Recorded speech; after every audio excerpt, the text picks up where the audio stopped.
தயவு செய்து தலை வணங்குங்கள். பிரார்த்தனை செய்வோம். பரிசுத்த பிதாவே, ஆண்டவரே, இந்த நேரத்தில் பாவிகள் உங்கள் முன் தலை வணங்குகிறார்கள். அவர்கள் ரட்சிக்கப்பட வேண்டுமென்று முன் தலை வணங்குகிறார்கள். ஆண்டவரே, அவர்கள் ஆத்துமாக்கள் காப்பாற்றும்படி பிரார்த்தனை செய்கிறோம்.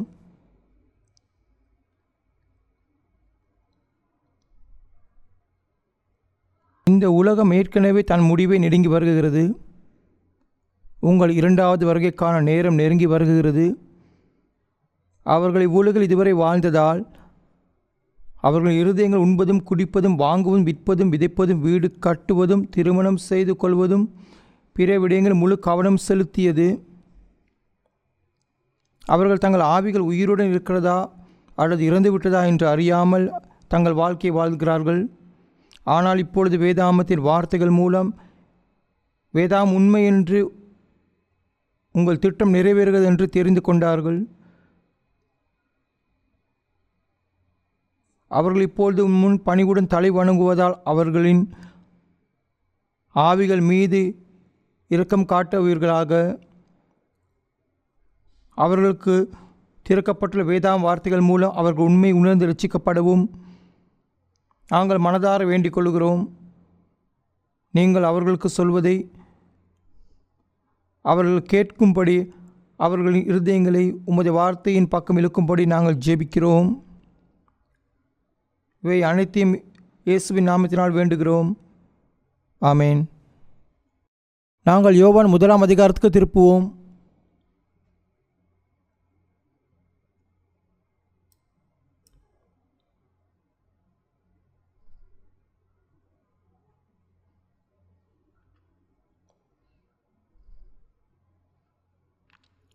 யோவான் 1 அதிகாரம் 1 வசனத்திலிருந்து வாசிக்கிறேன். ஆதியிலே வார்த்தை இருந்தது, அந்த வார்த்தை தேவனிடத்தில் இருந்தது, அந்த வார்த்தை தேவனாய் இருந்தது. அவர் ஆதியில் தேவனோடு இருந்தார். சகலமும் அவர் மூலமாய் உண்டாயிற்று. உண்டானதொன்றும் அவரே அல்லாமல் உண்டாகவில்லை. இங்கே ஆதியிலே என்று கூறும்போது இந்த உலகம் படைக்கப்படுவதற்கு முன்பு என்று அர்த்தம். இந்த உலகம் படைக்கப்படுவதற்கு முன்பே ஆண்டவர் இருந்தார். ஆண்டவரின் வார்த்தை இருந்தது. அதைத்தான் இங்கே கூறுகிறது. ஆதியிலே வார்த்தை இருந்தது. ஆண்டவர் தனது வார்த்தையின் மூலம் இந்த உலகத்தை படைத்தார். மேலும் அவர் தம்முடைய ஆவியின் வார்த்தையின் மூலம் இந்த உலக மக்களுக்கு புது வாழ்வை கொடுத்திருக்கிறார். குமாரனுக்கு வார்த்தையின் மூலம் ஜீவனை கொடுத்தார். ஆண்டவர் வார்த்தையாக இருக்கும் ஆண்டவர் மனிதன் உடலை அணிந்து மனிதன் பௌதிக உலகத்திற்கு வந்தார். எனவே இயேசு தேவனாயிருக்கிறார். அவரே வார்த்தை. அது ஏன்? நாம் ஏற்கனவே ஆதியாமத்தில் படித்து வருகிறோம். ஆதியாம் 2 அதிகாரம் 17 வசனம். உண்மை தீமை அறியத்தக்க விருட்சத்தின் கனியை புசிக்க வேண்டாம், அதை புசிக்கும் நாளில் சாகவே சாவாய். ஆதாமும் மேவாலும் இந்த வார்த்தைகள் ஏற்றுக்கொண்டிருந்தால் அது அவர்கள் நித்திய ஜீவனை குறிக்கும். அவர்கள் ஜீவ விருட்சத்தின் கனியை சாப்பிட்டிருந்தால் அவர்கள் நித்திய ஜீவனை பெற்றிருப்பார்கள். ஆனால் அவர்கள் இந்த வார்த்தைகளை தங்கள் இருதயங்களில் பெறவில்லை. அவர்கள் அதை கேட்டனர். அப்பொழுது சாத்தான் என்ற பாம்பு வந்து, இந்த பழத்தை சாப்பிட்டால் நீ சாக மாட்டாய், அதை உண்டால் தேவர்களைப் போலாகி விடுவீர்கள். அவன் இதை சொன்னதும் ஏவாள் வார்த்தைகளை உடனே ஏற்றுக்கொண்டாள். அப்படியே பழத்தை சாப்பிட்டாள். இது மனிதனின் மரணத்தின் தொடக்கத்தை குறிக்கிறது, அவனது வீழ்ச்சியின் ஆரம்பம். ஒருமுறை மனிதன் இந்த வழியில் பாவத்தில் விழுந்துவிட்டால் அவன் எப்படி அவனுடைய சூழ்நிலையிலிருந்து காப்பாற்றப்பட முடியும்? கடவுள் தனது வார்த்தை இன்னொரு முறை அனுப்பினார். இயேசு மாம்சத்தில் வந்த தேவனுடைய வார்த்தை. இயேசு கடவுளின் வார்த்தை. நீங்கள் தேவனுடைய வார்த்தையாகி தேவனுடைய குமாரனாக இயேசுவை நோக்கி பார்த்து அவர் மேல் விசுவாசம் வைத்து நித்திய ஜீவனை பெறுவீர்கள் என்றால் நீங்கள் பிதாவாகிய தேவனுடைய சித்தத்தை செய்கிறீர்கள்.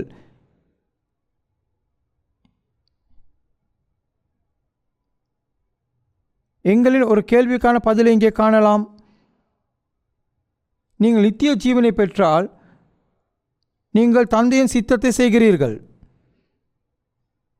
நீங்கள் நித்திய ஜீவனை பெறவில்லை என்றால் நீங்கள் அவருடைய சித்தத்தின்படி செயல்படவில்லை. இப்போது உங்கள் பெரிய பிரச்சனை பாவம். எனவே அந்த பாவத்திற்கான விலையை நீங்கள் என்ன செய்ய முடியும் என்பது கேள்வி. உங்கள் பாவத்திற்கு எப்படி விலை கொடுக்க முடியும்? நீங்கள் இரட்சிப்பை காணவில்லை என்றால் உங்கள் பாவங்களுக்கான விலையை செலுத்துவதற்கான வழி நரகத்துக்கு செல்வதாகும். இரட்சிக்கப்படாத மக்கள் நரகத்துக்கு செல்கிறார்கள். அங்கே தங்கள் பாவங்களை விலை கொடுக்கிறார்கள். ஆனால் விலை கொடுத்து முடிக்க மாட்டார்கள்.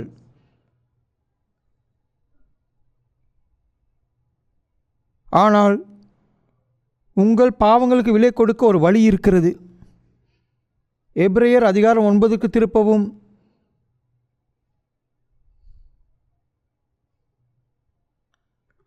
இது புதிய ஏற்பாட்டில் உள்ளது.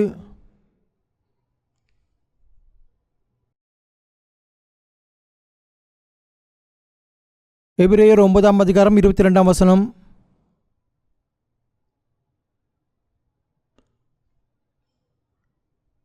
பிரமாணத்தின்படி கொஞ்சம் குறைய எல்லாம் இரத்தத்தினாலே சுத்திகரிக்கப்படும். இரத்தம் சிந்துதல் இல்லாமல் மன்னிப்பு உண்டாகாது. எனக்கு பிறகு சொல்லவும், இரத்தம் சிந்துதல் இல்லாமல் மன்னிப்பு உண்டாகாது. பாவத்திற்கான விலையை செலுத்துவதற்கான வழி இரத்தம் சிந்துவது. இரத்தம் சிந்தாமல் மன்னிப்பு இல்லை, அதாவது மன்னிப்பு இல்லை. ஆனால் பாவத்திற்கான விலை கொடுக்கப்படுவதற்கு இரத்தம் சிந்தப்பட வேண்டும். பின்னர் நீங்கள் ரட்சிக்கப்படலாம் என்று கூறுகிறது. பழைய ஏற்பாட்டு காலத்தில் ஆண்டவர் இஸ்ரவேலின் பாவ மன்னிப்பை பற்றி பின்பற்ற வேண்டிய கட்டளைகளை வழங்கினார். இது வாசஸ்தலத்தின் உட்புறத்தின் ஒரு மாதிரி திட்டம். இதுதான் சுவர். மேலும் பிரதான நுழைவாயிலின் உள்ளே பீடம் இருந்தது. இங்குத்தான் ஆசாரியர்கள் கை கால் கழுவார்கள். இந்த பகுதி பரிசுத்த ஸ்தலம். இங்குத்தான் சமூக தப்பங்கள் வைக்கப்பட்டது. இங்கே குத்து விளக்கு, இது தூய பீடம். இங்கே மேலே மகா பரிசுத்த ஸ்தலம் உள்ளது. இங்கே உடன்படிக்கை பெட்டி இருந்தது மற்றும் கேருபீன்கள் இருந்தன. இந்த இடம் கடவுள் இருக்கும் இடத்தை அடையாளப்படுத்துகிறது. எனவே இஸ்ரவேலர்கள் ஒருவர் பாவம் செய்தால் அவர் பழி செலுத்த வேண்டும். அவர் ஒரு ஆட்டுக்குட்டியை அல்லது காளையை ஆசாரனும் கொடுப்பார். ஆசாரன் அதை அங்கே பலிபீடத்தில் பலியிடுவார். பின்னர் அவர் மிருகத்தின் இரத்தத்தை எடுத்துக்கொண்டு பரிசுத்த ஸ்தலத்துக்குள் சென்று அங்கே இரத்தத்தை தெளிப்பார். ஆசாரனின் ஆடையின் விளிம்பில் சில சிறிய தங்க மணிகள் இருந்தன. வெளியிலிருந்தவர்கள் காத்திருப்பார்கள். முழு அமைதியுடன் கேட்டுக்கொண்டிருந்தார்கள். இந்த மணிகள் அடிக்கும் சத்தத்தை கேட்டதும் தங்கள் பாவத்தின் பிரச்சனை தீர்க்கப்பட்டதை அவர்கள் அறிவார்கள். அவர்கள் தங்கள் பாவத்திற்காக தங்கள் சொந்த இரத்தத்தை சிந்திருக்க வேண்டும் என்று அவர்கள் அறிந்திருந்தனர். ஆனால் கடவுள் அவர்கள் நேசித்ததால் அவர்களே இரத்தத்தை சிந்த வேண்டும் என்று அவர் கோரவில்லை. மாறாக மிருகத்தின் இரத்தத்தை சிந்த அனுமதித்தார். தங்கள் பாவத்திற்கு விலையாக மிருகத்தின் இரத்தத்தை கடவுளின் முன் செலுத்தினால் அவர்கள் பாவங்கள் மன்னிக்கப்படும் என்பதை அவர்கள் அறிந்தார்கள். இதனால் இந்த பலிகள் சுத்தும்படி கடவுள் கட்டளையிட்டார். பலி சட்டங்கள் அப்படித்தான் இருந்தன. இவை பலிகளை நிர்வகிக்கும் சட்டத்தின் ஒரு பகுதியாகும். ஒரு நபர் தனது சொந்த இரத்தத்தை சிந்துவதற்கு பதிலாக ஒரு மிருகத்தை அறுத்து அந்த மிருகத்தின் இரத்தத்தை அந்த நபரின் பாவங்களுக்கு விலை கொடுக்க கடவுள் அனுமதித்தார். ஆனால் இவை ஒரு அடையாளமாக இருந்தன. எபிரேயர் 10ஆம் அதிகாரம் 1ஆம் வசனம். அடுத்த அதிகாரம். இப்படி இருக்க நியாயப்பிரமாணமானது வரப்போகிற நன்மைகளின் பொருளாயிராமல் அவைகளின் நிழலாய் மாத்திரம் இருக்கிறபடியால் தோறும் இடைவிடாமல் செலுத்தப்பட்டு வருகிற ஒரே விதமான பலிகளினாலே அவைகளை செலுத்தி வருகிறவர்களை ஒரு காலமும் பூர்ணப்படுத்த மாட்டாது. இது ஒரு நிழல். இது உண்மையான விடயம் அல்ல. இது ஒரு முன்னறிவிப்பு, ஒரு அடையாளம், பாவத்தை நீக்கும் வேலையின் நிழல். வசனம் 4 பாருங்கள். எனக்கு பின் சொல்லவும், அல்லாமலும் காளை, வெள்ளாட்டுக்கடா இவர்களுடைய இரத்தம் பாவங்களை நிவர்த்தி செய்ய மாட்டாது. இங்கே சொல்லுகிறது, மிருகங்களின் இரத்தம் மனிதனின் பாவங்களை போக்க முடியாது. மிருகங்கள் சிந்தும் இரத்தம் எப்படி மனிதன் செய்யும் பாவங்களை தீர்க்கும்? 5ஆம் வசனத்தை பாருங்கள். ஆகையால் அவர் உலகத்தில் பிரவேசிக்கும் போது கிறிஸ்து உலகத்திற்கு வந்ததை குறிக்கிறது. அவர் சொன்னார், பலியையும் காணிக்கையும் நீர் விரும்பவில்லை, ஒரு சரீரத்தை எனக்கு ஆயத்தம் பண்ணினீர்.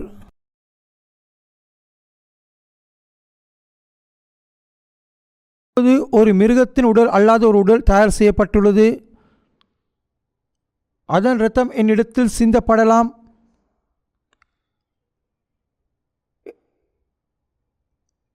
இந்த இரத்தம் இடத்தில் என் இரத்தம் சிந்தப்படலாம்.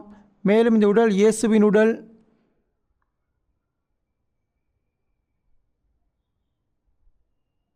பாவ நிவர்த்திக்கு இரத்தம் சிந்த வேண்டும். இஸ்ரவேலர்கள் ஒரு மிருகத்தை அறுத்து அந்த இரத்தத்தை கடவுளுக்கு முன் செலுத்தினார்கள். ஆனால் அது ஒரு வகையான முன்னறிவிப்பு மட்டுமே, அது ஒரு அடையாளம், உண்மையான விடயமல்ல. ஆனால் என் பாவங்களுக்கான விலை கொடுக்கப்பட வேண்டும் என்பதற்காக இரத்தம் சிந்தப்பட வேண்டிய ஒரு சரீரத்தை கடவுள் தயார் செய்துள்ளார். அந்த சரீரம் இயேசு. இப்போது யோவான் 1ஆம் அதிகாரம் 29ஆம் வசனம். வேதத்தில் இந்த வசனங்களை நீங்கள் படிக்கும் போது இந்த வசனத்தில் ஒன்றிலிருந்து உங்கள் இதயத்தில் உள்ள பிரச்சனையை நீங்கள் தீர்க்கலாம். ஒரே ஒரு வசனத்தை நம்பினால் போதும். தேவனுடைய வார்த்தை அறிந்தவர்கள் யாவரும் தேவர்கள் என அழைக்கப்பட்டனர். உள்ள வார்த்தைகள் உங்களுடைய பாவத்தின் பிரச்சனையை தீர்க்குமா இல்லையா? இது தான் கேள்வி. 29ஆம் வசனம், யோவான் 1ஆம் அதிகாரம் 29ஆம் வசனம். மறுநாளிலே யோவான் இயேசுவை தன்னிடத்தில் வர கண்டு எனக்கு பின் சொல்லவும், இதோ உலகத்தின் பாவத்தை சுமந்து தீர்க்கிற தேவ ஆட்டுக்குட்டி. என்ன சொல்லுகிறது என்பதை பாருங்கள். இயேசு ஏன் கடவுளின் ஆட்டுக்குட்டி என்று அழைக்கப்பட்டார்? உலகத்தின் பாவத்தை தானே சுமந்து பாவங்களை செலுத்தி அந்த பாவங்களுக்கான விலையை செலுத்த கடவுளின் ஆட்டுக்குட்டியாக வந்த இயேசுவை கடவுள் பார்த்து இங்குள்ள படிப்பிடத்தில் மிருகத்தை அறுத்து அதன் இரத்தத்தை செலுத்தும் போது ஆசாரியமார்கள் செலுத்திய பலி.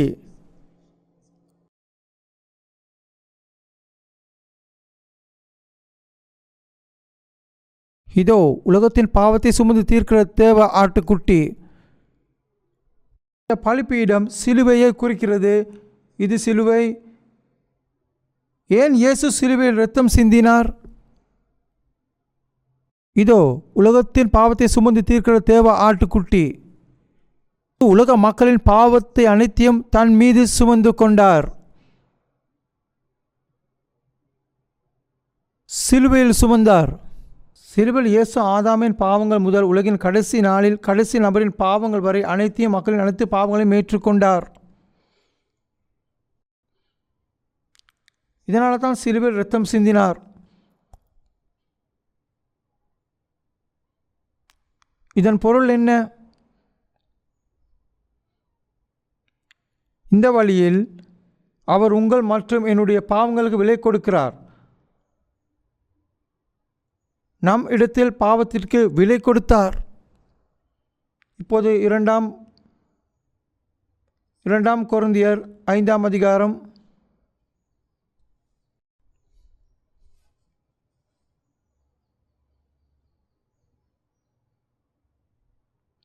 புதிய ஏற்பாட்டில் 2 கொரிந்தியர் 5ஆம் அதிகாரம்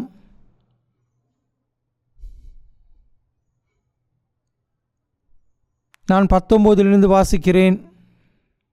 அது என்னவெனில், தேவன் உலகத்தாருடைய பாவங்கள் எண்ணாமல் கிறிஸ்துவுக்குள் எனக்கு பின் சொல்லவும் அவர்களை தமக்கு ஒப்புரவாக்கி ஒப்புரவாக்குதலின் உபதேசத்தை எங்களிடத்தில் ஒப்புவித்தார். இங்கே என்ன சொல்லுகிறது என்று பாருங்கள். மக்களின் பாவங்கள் என்று கூறும்போது உங்கள் பாவங்களுக்கு இங்கே சேர்க்கப்பட்டுள்ளன. தேவன் அவர்களுடைய பாவங்களை அவர்களுக்கு எதிராக எண்ணவில்லை. அவர் அந்த பாவங்களை இயேசுவின் மீது சுமத்தினார். 21ஆம் வசனத்தை பாருங்கள். என்னுடன் சொல்லுங்கள், ஆண்டவர் நாம் அவருக்குள் தேவனுடைய நீதியாகும் படிக்கு பாவம் அறியாத அவரை நமக்கு பாவமாக்கினார். இங்கே பாருங்கள், இயேசுவுக்கு பாவம் தெரியாது. இயேசு ஏதேனும் பாவம் செய்திருந்தால், ஏதேனும் பாவங்களை அறிந்திருந்தார், அவர் நம்முடைய பாவங்களை தானே சுமந்து கொள்ளும் தகுதியை பெற்றிருக்க மாட்டார். இது ஏனென்றால் அவர் தனது சொந்த பாவத்தை சமாளிக்க வேண்டும். என் பாவத்தை எப்படி சமாளிக்க முடியும்? 2 பேர் ஒரு பொருளை திருடியதற்காக கைது செய்யப்பட்டனர். இருவரும் ஒரே குற்றத்தை செய்தனர். ஆனால் ஒருவனுக்கு கடிவான இருதயம் இருந்தது. கைது செய்த போலீஸ்காரனை ஒருவன் அவர் நோக்கி, நாங்கள் இருவரும் திருடியதற்காக கைது செய்யப்பட்டோம். இந்த மனிதன் குற்றத்தை நான் ஏற்றுக்கொள்கிறேன். இந்த போலீஸ்காரன் என்ன சொல்வான்? யூ ராஸ்கல், நீங்கள் இருவரும் ஒரே குற்றத்தை செய்திருக்கிறீர்கள். இந்த குற்றத்துக்கு நீங்களே பணம் செலுத்த வேண்டும். ஒருவன் பாவங்களை செய்திருந்தால் பிறனுடைய பாவங்களுக்கு பணம் செலுத்த முடியாது. எனவே இந்த உலகில் யாராக இருந்தாலும் வேறு யாருக்காகவும் அதே விலையை கொடுக்கக்கூடியவர்கள் யாரும் இல்லை. ஆனால் இயேசுவிடம் ஆனால் அவர் பாவம் இல்லாதவராய் நமக்காக பாவமாக்கினார். இயேசு நம் இடத்தில் ஒரு பாவ கட்டியாக மாறினார். ஏன்? நம்முடைய பாவங்களுக்கு விலை கொடுக்க இயேசு தம் இரத்தத்தை சிந்தினார்.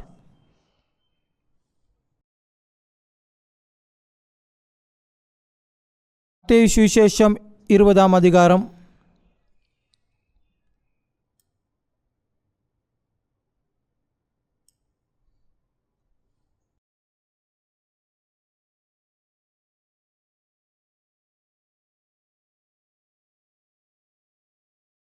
28ஆம்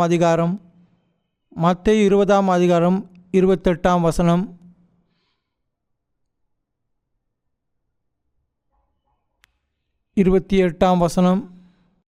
அப்படியே மனுஷகுமாரனும் ஊழியம் கொள்ளும்படி வராமல் ஊழியம் செய்யவும் அநேகரை மீட்கும் பொருளாக தமது ஜீவனை கொடுக்கவும் வந்தார் என்றார்.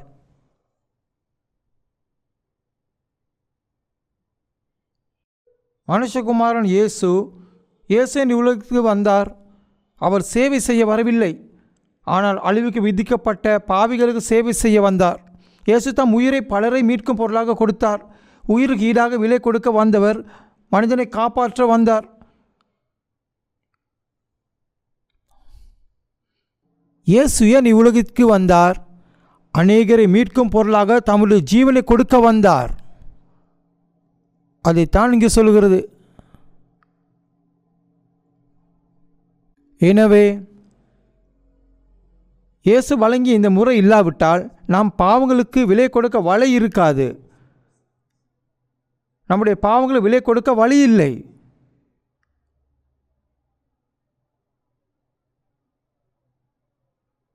மத்தேயு 26ஆம் அதிகாரத்துக்கு திருப்புவோம். 27ஆம் வசனம். 26ஆம் அதிகாரம் 27ஆம் வசனம். பின்பு அவர் பாத்திரத்தை எடுத்து ஸ்தோத்திரம் பண்ணி அவர்கள் கொடுத்து, நீங்கள் எல்லோரும் இதிலே பானம் பண்ணுங்கள். இது பாவ மன்னிப்பு உண்டாகும்படி அநேகருக்காக சிந்தப்படுகிற புதிய உடன்படிக்கைக்குரிய என்னுடைய இரத்தமாயிருக்கிறது.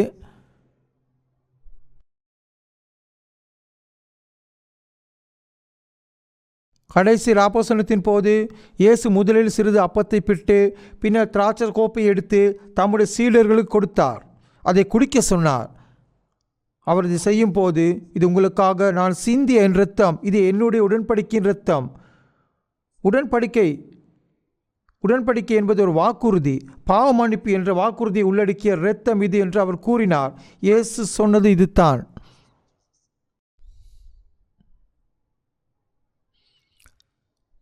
இயேசு சிலுவையில் சிந்திய இரத்தம் பலருடைய பாவங்களை மன்னிப்பதற்காக என்று கூறினார். ஆகவே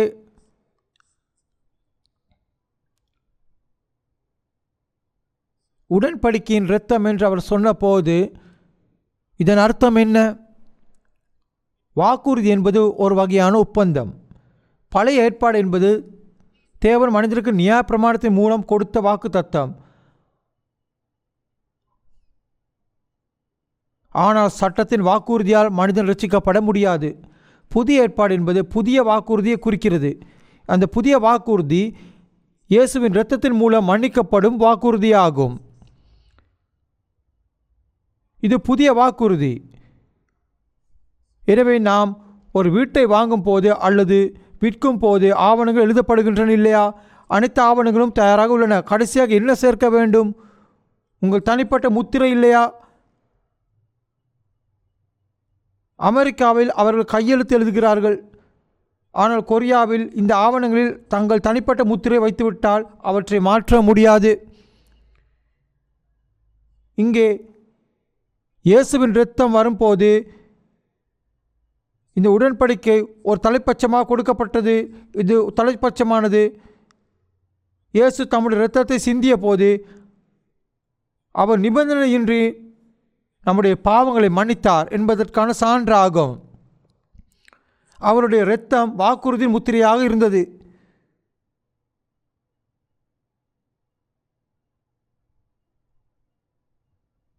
எனவே 2000 ஆண்டுகளுக்கு முன்பு இயேசு சிலுவையில் இரத்தம் சிந்திய போது அவருடைய இரத்தம் உங்கள் பாவங்களுக்காகவும் என்னுடைய பாவங்களுக்காகவும் சிந்தப்பட்டது. இயேசுவின் இரத்தத்தில் எந்த பாவமும் இல்லை. அதனால்தான் அவருடைய இரத்தம் உலகில் உள்ள அனைத்து மக்களின் பாவங்களுக்கும் மன்னிப்பை வழங்க முடிந்தது.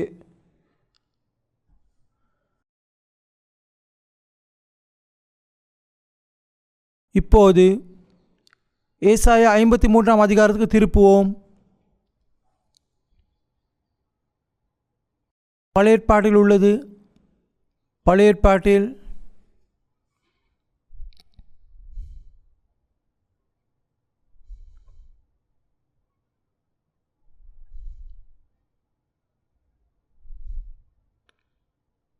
ஐந்தாம் வசனம் ஏசாயா 53 அதிகாரம் 5 வசனம். 53 அதிகாரம் 5 வசனம். எனக்கு பின் சொல்லவும், நம்முடைய மீறுதல்களின் நிமித்தம் அவர் காயப்பட்டு நம்முடைய அக்கிரம நிமித்தம் நொறுக்கப்பட்டார். நமக்கு சமாதானத்தை உண்டு பண்ணும் ஆக்கினை அவர் மேல் வந்தது. அவருடைய தழும்புகளால் நாம் குணமாகிறோம். அவர் என்று சொல்லும்போது இயேசுவை குறிக்கிறது. நம்முடைய மீறுதல்களுக்காக காயப்பட்டார். நமது செயல்களால் நாம் செய்யும் பாவங்கள் மீறுதல்களுக்காக குத்தப்பட்டார், நசுக்கப்பட்டார். அவர் இருந்தபோது விலா ஈட்டியால் குத்தப்பட்டது. அவர் தலை முள்முடியால் துளைக்கப்பட்டது. அவர் குற்றப்பட்டதாக சொன்னால் இதைத்தான் பேசுகிறது. நம்முடைய அக்கிரம நிமித்தம் அவர் நொறுக்கப்பட்டார். எங்களுக்கு சமாதானத்தை கொண்டு வந்த தண்டனை அவர் மேல் வந்தது. அவருடைய தழும்புகளால் நாம் குணமடைந்தோம். அதாவது பாவம் என்ற பெயரால் உள்ள ஆவியின் நோய் குணமாகிறது. இந்த வார்த்தைகள் உங்கள் பாவத்தின் பிரச்சனையை தீர்க்கவில்லையா? எனக்கு பின் இதை சொல்லவும், நம்முடைய மீறுதல்களின் நிமித்தம் அவர் காயப்பட்டு நம்முடைய அக்கிரமங்களின் நிமித்தம் அவர் நொறுக்கப்பட்டார். அது சரிதானே? இப்போது இங்கே பாருங்கள். இவையெல்லாம் கேட்டுக்கொண்டிருக்கும் நீங்கள் ஒருவேளை இப்படித்தான் நினைக்கிறீர்கள். ஒருவேளை நீங்கள் நினைத்து கொண்டிருக்கலாம், இப்போது இயேசு தம்முடைய இரத்தத்தை சிந்தி என் கண்களுக்கு முன்பாக இருந்து விட்டால் அது என்னுடைய தனிப்பட்ட பாவத்திற்காக என்று பரிந்து கொள்வேன். ஆனால் நான் 2000 ஆண்டுகளுக்கு முன் உயிருடன் இல்லை. என் பாவங்கள் மன்னிக்கப்படுவது எப்படி?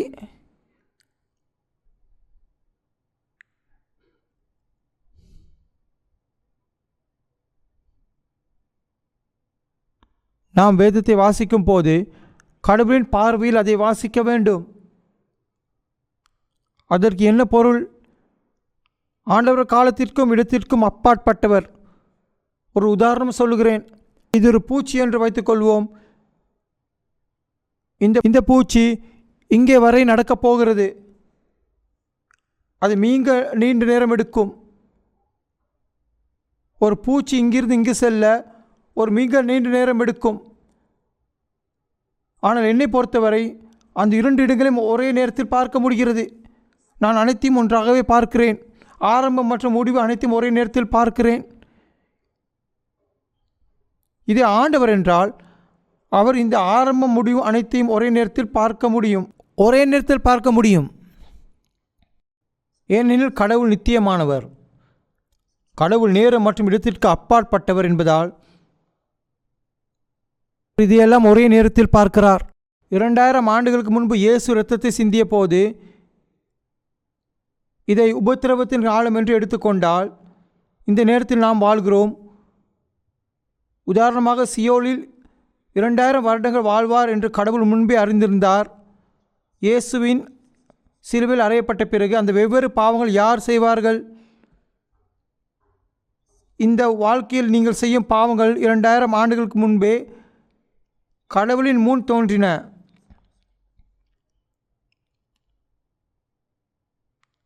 இயேசு சிலுவையில் மரித்தபோது 2000 ஆண்டுகளுக்கு முன்பு ஒரு முறை அவர் உலகின் அனைத்து பாவங்களையும் நீக்கினார். எனவே கடவுளின் பார்வையில் அந்த பாவங்கள் அனைத்தும் மன்னிக்கப்படுகின்றன. உங்களுக்கு புரியவில்லையா? உங்களுக்கு ஏன் புரியவில்லை? உங்கள் சிறிய மனித மனதுடன் கடவுளின் வேலையை பற்றி சிந்திக்க முயற்சிப்பதே இதுக்கு காரணம். ஆண்டவரின் பார்வையில் இருந்து பார்க்க முயற்சி செய்யுங்கள். கடவுளின் பார்வையில் உலகில் உள்ள அனைத்து மக்களின் பாவங்களுக்கான விலை 2000 ஆண்டுகளுக்கு முன்பே செலுத்தப்பட்டது. அந்த பாவங்களை எல்லாம் மன்னித்து கடவுள் காத்திருக்கிறார்.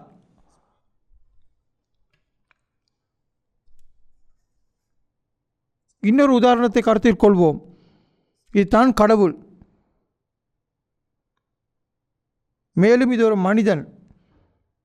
இந்த மனிதனின் பாவம் கடவுளுக்கு முன்பாக சென்று விட்டது. ஆண்டவரின் இயல்புக்கு 2 பண்புகள் உள்ளன.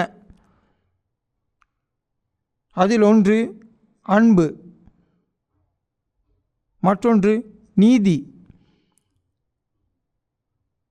இந்த மனிதன் ஒரு பாவி. இந்த மனிதனின் பாவம் அவனுக்கு வெளியேயும் இருக்கிறது. அவனுக்குள் இருக்கும் பாவம் தானாக தீரும் விடயம். மனிதன் செய்யும் பாவங்கள் நியாயம் தீர்க்கப்படுவதால் ஒருவன் செய்த பாவங்களின் படியே நியாயம் தீர்க்கப்படுவான். கடவுள் இந்த நபரை நேசிக்கிறார். மேலும் அவரை நேசிப்பதால் நிபந்தனையின்றி மன்னிக்க வேண்டும்.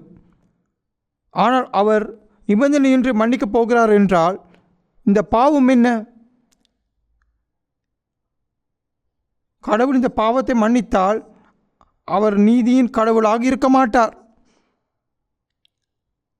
கடவுளின் நீதியின் தன்மை இந்த பாவத்தை கையாள வேண்டும் என்று கோருகிறது. ஆண்டவர் பாவத்தை வெறுக்கிறார். ஆண்டவர் பாவியை நேசிக்கிறார். ஆனால் அவர் பாவத்தை வெறுக்கிறார். எனவே இந்த பாவத்தை சமாளிக்க வேண்டும். இந்த பாவம் தீர்க்கப்படாவிட்டால்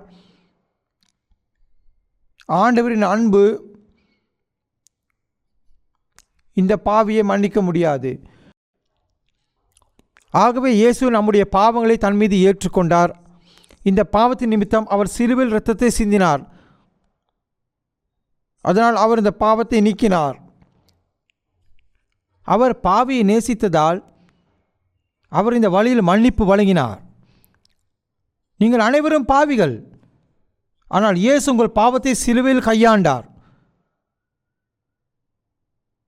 கடவுள் உங்களை நேசிப்பதால் அவர் உங்களை மன்னித்துள்ளார். நம்பினாலும் நம்பாவிட்டாலும் இப்படித்தான் இருக்கும்.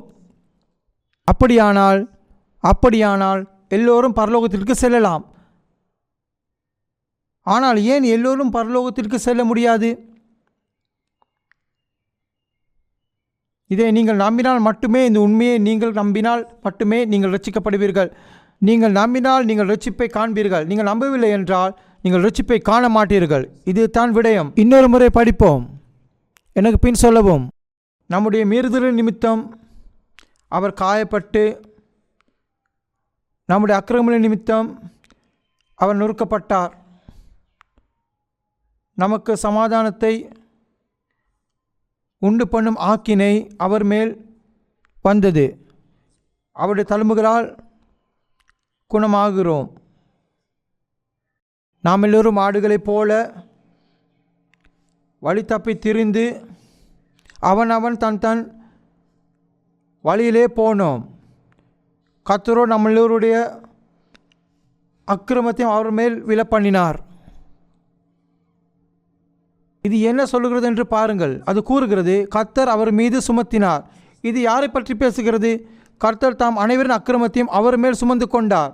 என் பாவ சுமை என் மீது சுமக்கப்பட்டால் நான் நரகத்திற்கு செல்ல வேண்டியதே இருக்கும். ஆனால் இந்த விஷயத்தை ஆண்டவர் என்னுடன் விட்டுவிடவில்லை. அவர் இந்த பாவத்தை இயேசுவின் மீது சுமத்தினார். இயேசு என் பாவத்திற்காக சிலுவையில் மரித்தார்.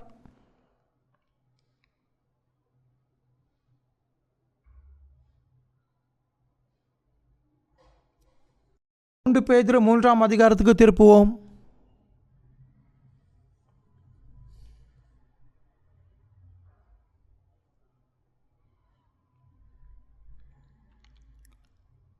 புதிய ஏற்பாட்டில் உள்ளது. பேதுரு 3ஆம் அதிகாரம்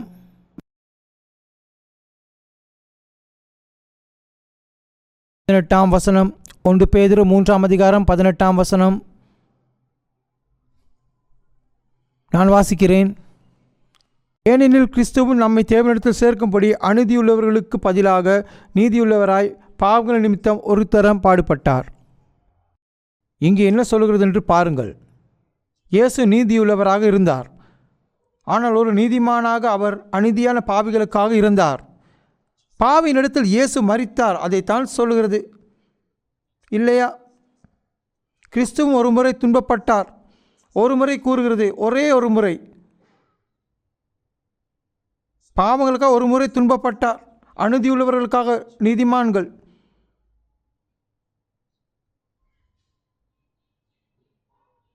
நாம் தான் இருந்திருக்க வேண்டியவர்கள். நாம் இரத்தம் சிந்திருக்க வேண்டும். நாம் நரகத்திற்கு சென்றிருக்க வேண்டும். ஆனால் நாம் பாவங்களுக்காக இயேசு நம்மிடத்தில் இருந்தார். எனவே இயேசு நம்மிடத்தில் இருந்தார் நம் ஆவிக்காக.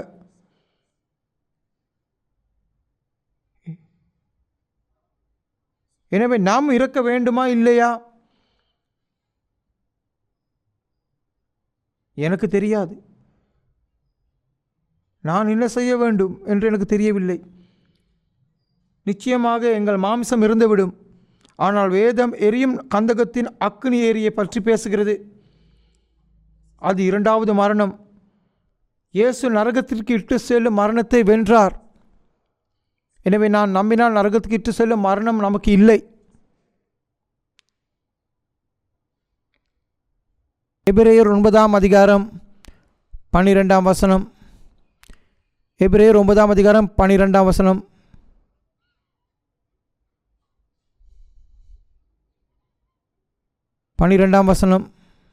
எனக்கு பின் சொல்லவும். வெள்ளாட்டுக்கடா, இளங்காளை இவர்களுடைய இரத்தத்தினாலே அல்ல, தம்முடைய சொந்த இரத்தத்தினாலும் ஒரே தர மகா பரிசுத்தலத்திலே பிரவேசித்து நித்திய மீட்பை உண்டு பண்ணினார். இங்கே என்ன சொல்கிறது என்று பாருங்கள். பழைய ஏற்பாட்டு காலத்தில் ஆண்டவர் இஸ்ரவேலரிடம் ஒரு ஆடு அல்லது கன்றுக்குட்டியை கொல்ல சொன்னார். இது ஒரு வகையான முன்னறிவிப்பாக இருந்தது. ஆனால் இங்கே என்ன கூறுகிறது? அவர் ஆடு மற்றும் கன்றுகள் இரத்தத்தால் நுழையவில்லை. ஆனால் அவர் தனது சொந்த இரத்தத்தால் ஒரு முறை மகா பரிசுத்த ஸ்தலத்துக்குள் நுழைந்தார். இது யாரை பற்றி பேசுகிறது? தம்முடைய சொந்த இரத்தத்தால் இயேசு நித்திய மீட்பை பெற்றார். நித்திய மீட்பு நிறைவேறியது. தம் சொந்த இரத்தத்தால் நித்திய மீட்பை அடைந்தார். இது தற்காலிக மீட்பு அல்ல, இது நித்திய மீட்பு. வேதாமத்தை படித்தாலும் ஒரு முறை மட்டுமே நிறைவேற்றப்பட்ட இந்த நித்திய மீட்பை பற்றி பெரும்பாலான மக்கள் அறிந்திருக்க மாட்டார்கள். ஒரு முறை இந்த நித்திய மீட்பை பெற்றார். பாவத்திற்கான விலையை நித்தியமாக செலுத்தினார். பாவத்திற்கு செலுத்தப்படும் விலை. இது மக்களால் உருவாக்கப்பட்ட ஒன்று அல்ல. இது யாருடைய வார்த்தைகள்? அவை ஆண்டவரின் வார்த்தைகள். அவர் தம்முடைய சொந்த இரத்தத்தினால் ஒரு முறை மகா பரிசுத்த ஸ்தலத்தில் பிரவேசித்து நித்திய மீட்பை பெற்றார். அவர் மகா பரிசுத்த ஸ்தலத்தில் ஒரு முறை பிரவேசித்தார் என்று கூறுவதன் அர்த்தம் என்ன? இங்கே பாருங்கள். இயேசு சிலுவையில் மரித்தார். பின்னர் அவர் மரித்தொழிந்து உயிர்த்தெழுந்து பரலோகத்திற்கு ஏறினார். அதாவது அவர் கடவுளுக்கு முன் சென்றார். இயேசு மரித்த போது ஆட்டுக்குட்டியாக இருந்தார். அவர் மரித்தொழிந்து எழுந்தபோது பிரதான ஆசாரியராக இருந்தார். ஆனால் பிரதான ஆசாரியராக அவர் தேவனுக்கு முன்பாக சென்றார். இப்போது அவர் கடவுளுக்கு முன்பாக பிரதான ஆசாரியராக இருக்கிறார். அங்கே அவர் நம் சார்பாக பேசுகிறார். எனவே அவர் மகா பரிசுத்த ஸ்தலத்துக்குள் ஒரு முறை பிரவேசித்தார் என்று கூறுகிறது. எனவே அந்த நேரத்தில் உலகின் அனைத்து பாவங்களும் ஒரு முறை மன்னிக்கப்பட்டது. ஒரு முறை எல்லாருக்காகவும் நித்தியமாக. ஒருவேளை நீங்கள் நம்புவது கடினமாக இருக்கலாம்.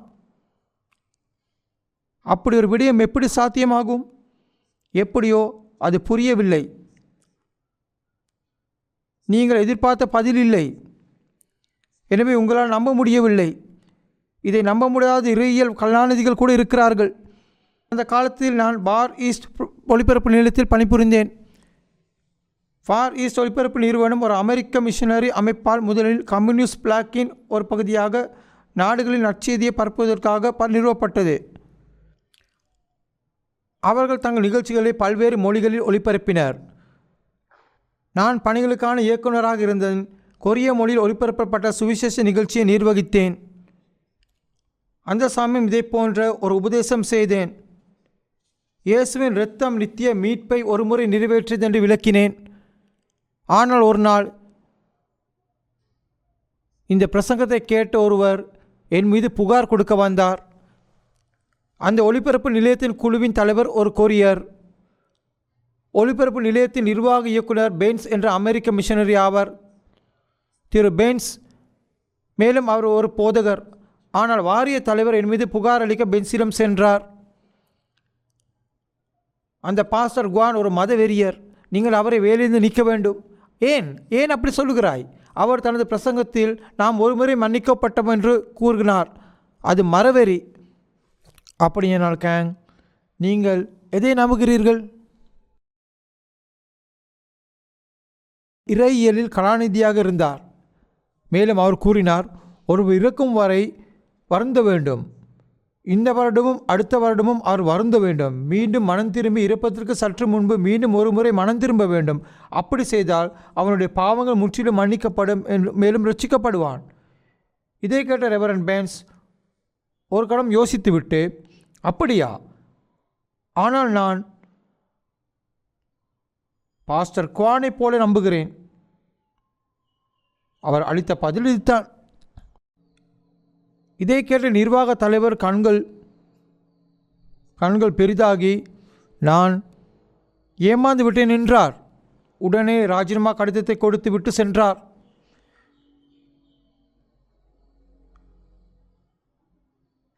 கொரியர்கள் அப்படித்தான் நம்பினார்கள். அமெரிக்கர்கள் அப்படி இல்லை. அப்படி திரும்ப திரும்ப வருந்துவது அவசியம் என்று வைத்துக்கொள்வோம். எழுப்புதல் கூட்டத்திற்கு செல்வதன் மூலம் மக்கள் மனம் திரும்புவார்கள். ஒரு மனிதன் கூட்டத்திற்கு சென்று நிறைய கிருபை பெறுகிறான், நிறைய அழுகிறான், எல்லா பாவங்களையும் வருந்துகிறான். கற்பனை செய்து பாருங்கள்.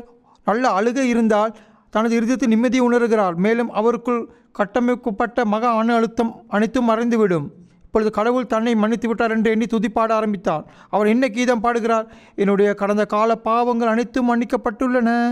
அவருடைய கடந்த கால பாவங்கள் மன்னிக்கப்பட்டுள்ளன. அந்த வழக்கில் அவனது எதிர்கால பாவங்கள் மன்னிக்கப்படவில்லையே, அது தான் அர்த்தம். பின்னர் அவர் அந்த வழியில் வருந்திய பிறகு அடுத்த நாளிலும் தொடங்கி ஏதோ காரணத்திற்காக அவர் மீண்டும் பாவங்களை செய்ய தொடங்குவதை காண்கிறார். அவர் மீண்டும் பொய் சொல்கிறார், ஒருவருடன் வாதிடுகிறார். அதனால் அவர் மற்றொரு பாவ களஞ்சியத்தை உருவாக்க தொடங்குகிறார். அவர்களை வருத்த முடியாது என்பதால் அவன் தன் பாவங்களை சேமித்து வைக்கிறான். அடுத்த எழுப்புதல் கூட்டத்திற்கு செல்லும் போது அவர் அனைவரையும் வருந்த வேண்டியதாக இருக்கும் என்பதால் அவர் எல்லா பாவத்தையும் சேகரிக்கிறார். அவர் அடுத்த எழுப்புதல் கூட்டத்துக்கு செல்ல திட்டமிடுகிறார். அந்த நாள் வரும் வரை காத்து கொண்டு இருக்கிறார். அவர் கலந்து கொள்ள தேவையான அனைத்து ஏற்பாடுகளும் செய்கிறார். ஆனால் அவர் வெளியிருக்கும் போது மற்ற அனைத்தும் சீராக இயங்கும். ஆனால் முந்தைய நாள் அவரது காரில் ஏதோ தவறு ஏற்பட்டது. அவர் விபத்தில் சிக்கி இறந்து விடுகிறார். அந்த நபர் காப்பாற்றப்பட்டிருப்பார் என்று நினைக்கிறீர்களா? இல்லையா? சரி, அவர் காப்பாற்றப்பட்டிருக்க மாட்டார். ஏனென்று உனக்கு தெரியுமா? ஒரு நபர் ரட்சிக்கப்படுவதற்கு பாவத்தின் பிரச்சனை முற்றிலும் தீர்க்கப்பட வேண்டும் என்பதே இதற்கு காரணம். சிறிய பாவங்கள் இன்னும் இருந்தால் ஒரு நபர் ரட்சிக்கப்பட மாட்டார். ஆனால் அந்த மனிதன் இருதயத்தில் இன்னும் பாவங்கள் இருந்தன, இல்லையா? அவர் தனது கடந்த கால பாவங்களுக்காக வருந்தினார், அவர்களுக்காக மன்னிக்கப்பட்டார். அவர் எதிர்காலத்தில் அவர் செய்ய போகும் பாவங்கள் அவரிடம் இன்னும் இருந்தன, இல்லையா? இதனால் அவர் காப்பாற்றப்படவில்லை. பாவம் முழுமையாக மன்னிக்கப்பட வேண்டும். பாவம் ஒரு முறை என்றென்று மன்னிக்கப்படுகிறது. பாவங்கள் மன்னிக்கப்பட்டு விட்டன ஒரு முறை, நித்தியமாக. இது ஏதும் ஒன்றை செய்யவில்லையா? சொல்லுகிறதை பாருங்கள், எனக்கு பின் சொல்லவும். ஒரே தரம் மகா பரிசுத்த ஸ்தலத்திலே பிரவேசித்து நித்திய மீட்பை உண்டு பண்ணினார். நித்திய மீட்பை உண்டு பண்ணினார். ஒரே தரம் நித்தியமாக. இப்பொழுது 26ஆம் வசனத்திற்கு செல்வோம். இருந்ததானால் உலகம் உண்டானது முதற்கொண்டு அவர் அநேக தரம் பாடப்பட வேண்டியதாக இருக்குமே. அப்படியல்ல, அவர் தாமே பலியிடுகிறதினாலே பாவங்களை நிற்கும் பொருட்டாக இந்த கடைசி காலத்தில் ஒரே தரம் வெளிப்பட்டார். இங்கே என்ன சொல்கிறது என்று பாருங்கள். பழைய ஏற்பாட்டு காலத்தில் இஸ்ரவேலுக்கு ஒரு ஆட்டுக்குட்டியை அறுத்து அதை ஆலயத்து பலி செலுத்துவார்கள் அல்லது காளையை கொடுப்பார்கள். ஆனால் இறுதியில் ஆசாரியர் இருந்து விடுவார். அப்படியானால் ஆசாரியரின் மகன் அவரது பங்கை ஏற்றுக்கொள்வார். பின்னர் அவர் இறந்த பிறகு அவரது மகன் ஏற்றுக்கொள்வார். இந்த பலிகள் வருடத்திற்கு ஒரு முறை பரிகார நாள் என்று அழைக்கப்படும். அது ஏன்? நான் முன்பு கூறியது போல் ஆடு, மாடு மற்றும் கன்றுகளின் இரத்தத்தால் பாவத்தை அகற்ற முடியவில்லை. ஆனால் இந்த பலிகள் எதிர்காலத்தில் உண்மையான ஆட்டுக்குட்டி வந்து உலகின் பாவங்களை உண்மையில் எடுத்து செல்வார் என்பதே முன்கூட்டியே நிரூபிக்கும் நோக்கத்துடன் இருந்தது.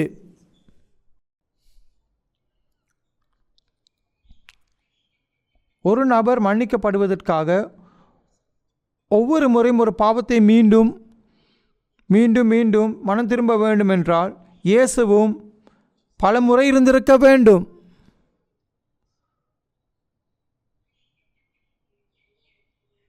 உங்களிடம் ஒரு கேள்வி கேட்கிறேன். இயேசு எத்தனை முறை சிலுவையில் மரித்தார்? ஒரு முறை, சரியா? இப்போது இன்னொரு கேள்வியை கேட்கிறேன். இயேசு இந்த பூமியில் இருந்த காலத்தில் வாழ்ந்த மக்களுக்கு மன்னிப்பு வழங்குவதற்காக தம் இரத்தத்தை எப்போது சிந்தினார்? 1000 ஆண்டுகளுக்கு முன்பு வாழ்ந்த மக்களை பற்றி என்ன? 1000 ஆண்டுகளுக்கு முன்பு வாழ்ந்த மக்களுக்கு மன்னிப்பு வழங்க அவர் தனது இரத்தத்தை எப்போது சிந்தினார்?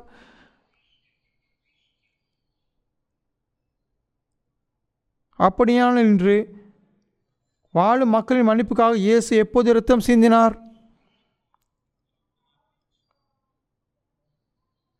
நீங்கள் பார்க்கிறீர்கள், இயேசு ஒரு முறை சிந்திய இரத்தம் 2000 ஆண்டுகளுக்கு முன்பு இந்த உலக மக்கள் அனைவரின் பாவங்களுக்காக சிந்தப்பட்டது. இது நித்திய மன்னிப்பு, நித்தியமானது மற்றும் அனைவருக்கும் ஒரு திருமுறை, இல்லையா? இது உங்கள் இருதயத்தில் முற்றிலும் உறுதியாக இருக்க வேண்டிய விடயம். 2 ஆண்கள் இருப்பதாக கற்பனை செய்து பாருங்கள். அவர்கள் ஒருவர் இப்படி வருந்துகிறார், அவர் இறக்கப் போகிறார். மேலும் அவர் கூறுகிறார், ஓ அன்புள்ள ஆண்டவரே, நீங்கள் என் பாவங்களை மன்னிப்பீர்கள் என்று நம்புகிறேன். நீங்கள் என்னை மன்னிப்பீர்கள் என்று நம்புகிறேன். நீங்கள் என்ன செய்வீர்கள் என்று நான் நம்புகிறேன். ஒரு நபர் சொர்க்கத்தில் அல்லது நரகத்துக்கு வருவாரா என்பதே பதற்றமான விடயம்.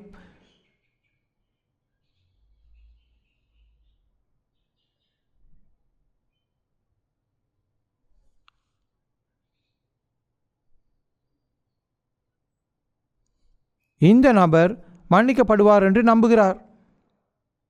அது ரட்சிப்பு அல்ல. இப்போது மற்ற மனிதனை கவனியுங்கள். அவர் வழி இருக்கிறார். ஆனால் அவர் கூறுகிறார், ஆண்டவரே நன்றி, நீங்கள் என் பாவங்களை மன்னித்தீர்கள் என்று நம்புகிறேன், நன்றி. இது ஒரு ரட்சிக்கப்பட்ட நபர். ஒரு நபர் தான் மன்னிக்கப்பட்டதாக நம்பினால் அது விடயத்தின் முடிவு. கடவுள் அவனை மன்னிப்பார் என்று நம்புவது எதிர்காலத்துக்கான விடயம். எதிர்காலத்தில் இயேசுவின் இரத்தத்தின் மூலம் நீங்கள் மன்னிக்கப்படுவீர்களா அல்லது நீங்கள் ஏற்கனவே மன்னிக்கப்பட்டிருக்கிறீர்களா? ஒரு மனிதன் சொர்க்கத்துக்கு அல்லது நரகத்துக்கு செல்வது என்பது ஒரு காலத்தின் அடிப்படையில் உள்ளது. எதிர்கால மன்னிப்பின் மீதான நம்பிக்கை ஒரு நபரின் நரகத்துக்கு இட்டு செல்கிறது. ஆனால் கடந்த கால மன்னிப்பின் மீதான நம்பிக்கை அவரை சொர்க்கத்துக்கு இட்டு செல்கிறது.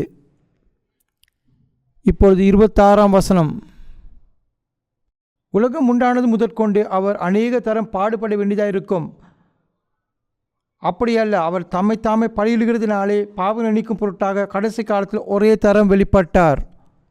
எபிரேயர்களுக்கு யுகங்களின் முடிவு இயேசுவின் வருகையுடன் தொடங்கியது. ஒரே தரம் வெளிப்பட்டு பாவங்களுக்காக பலியானார். ஒரே தரம். 27ஆம் வசனத்தை பார்க்கவும். அன்றியும் ஒரே தரம் மரிப்பதும் பின்பு நியாய தீர்ப்பு அடைவதும் மனுஷருக்கு நியமிக்கப்பட்டிருக்கிறபடியே கிறிஸ்துவும் ஒரே தரம் மரித்து அவங்களுடைய பாவங்களை நீக்கினார்.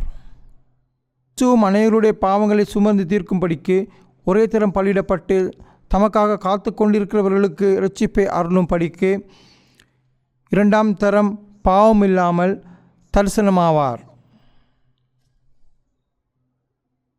இங்கே என்ன சொல்லுகிறது என்று பாருங்கள். இங்கே இறுதியில் பேசும் இரட்சிப்பு மாம்சத்தின் இரட்சிப்பாகும்.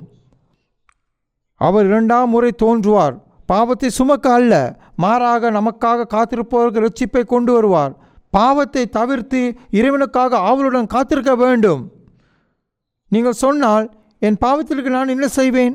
ஆண்டவர் தயவு செய்து என்னை மன்னியுங்கள் என்று இயேசு வந்தார். அது வீணாகிவிடும். இங்கே என்ன சொல்லுகிறது என்று பாருங்கள். அவர் இரண்டாம் முறை தோன்றுவார்.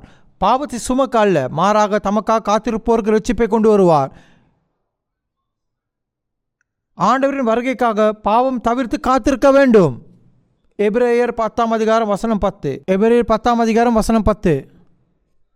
பின் சொல்லவும், இயேசு கிறிஸ்துவனுடைய சரீரம் ஒரே தரம் பலியிடப்பட்டதினாலே அந்த சித்தத்தின்படி நாம் பரிசுத்தமாக்கப்பட்டிருக்கிறோம்.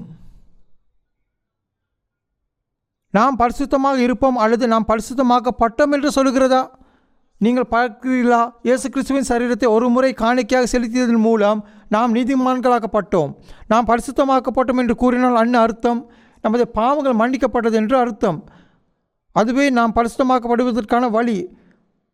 நாம் பரிசுத்தமாக்கப்படும் வழி என்ன? இயேசு கிறிஸ்துவின் சரீரத்தின் காணிக்கையின் மூலம் அனைவரும் ஒரு முறை இப்படித்தான் நாம் பரிசுத்தமாக்கப்படுகிறோம். இதை நம்பும் போது நாம் புனிதமாகுகிறோம். இப்படித்தான் நாம் பரிசுத்தமாக்கப்படுகிறோம். யோவான் 8ஆம் அதிகாரத்துக்கு திருப்புவோம்.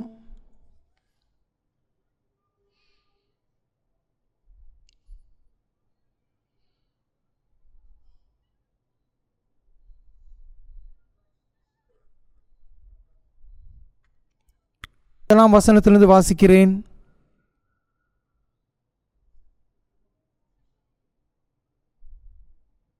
முதலாம் வசனம். யோவான் 8ஆம் அதிகாரம் 1ஆம் வசனம். இயேசு ஒலிவுமலைக்கு போனார்.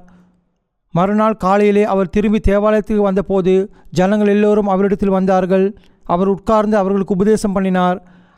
அப்பொழுது விபசாரத்தில் கண்டுபிடிக்கப்பட்ட ஒரு ஸ்திரீ வேதபாரகரும் பரிசேயரும் அவரிடத்தில் கொண்டு வந்து அவளை நடுவே நிறுத்தி, போதகரே, இந்த ஸ்திரீ விபசாரத்தில் கையும் மையுமாக பிடிக்கப்பட்டாள்.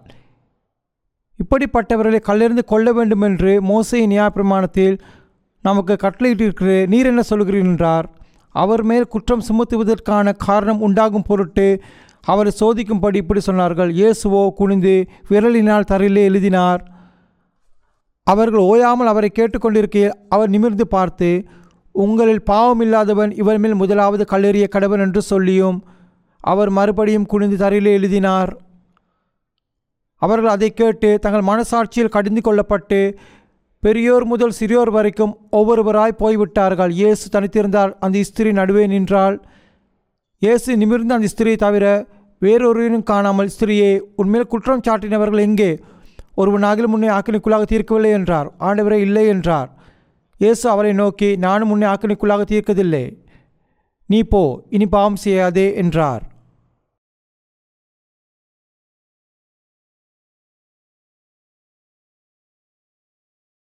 யூதர்கள் ஒரு விபசாரம் பாவம் செய்து பிடிபட்டால் அந்த பாவத்துக்கு உறுதியான 2 சாட்சிகள் இருந்தால்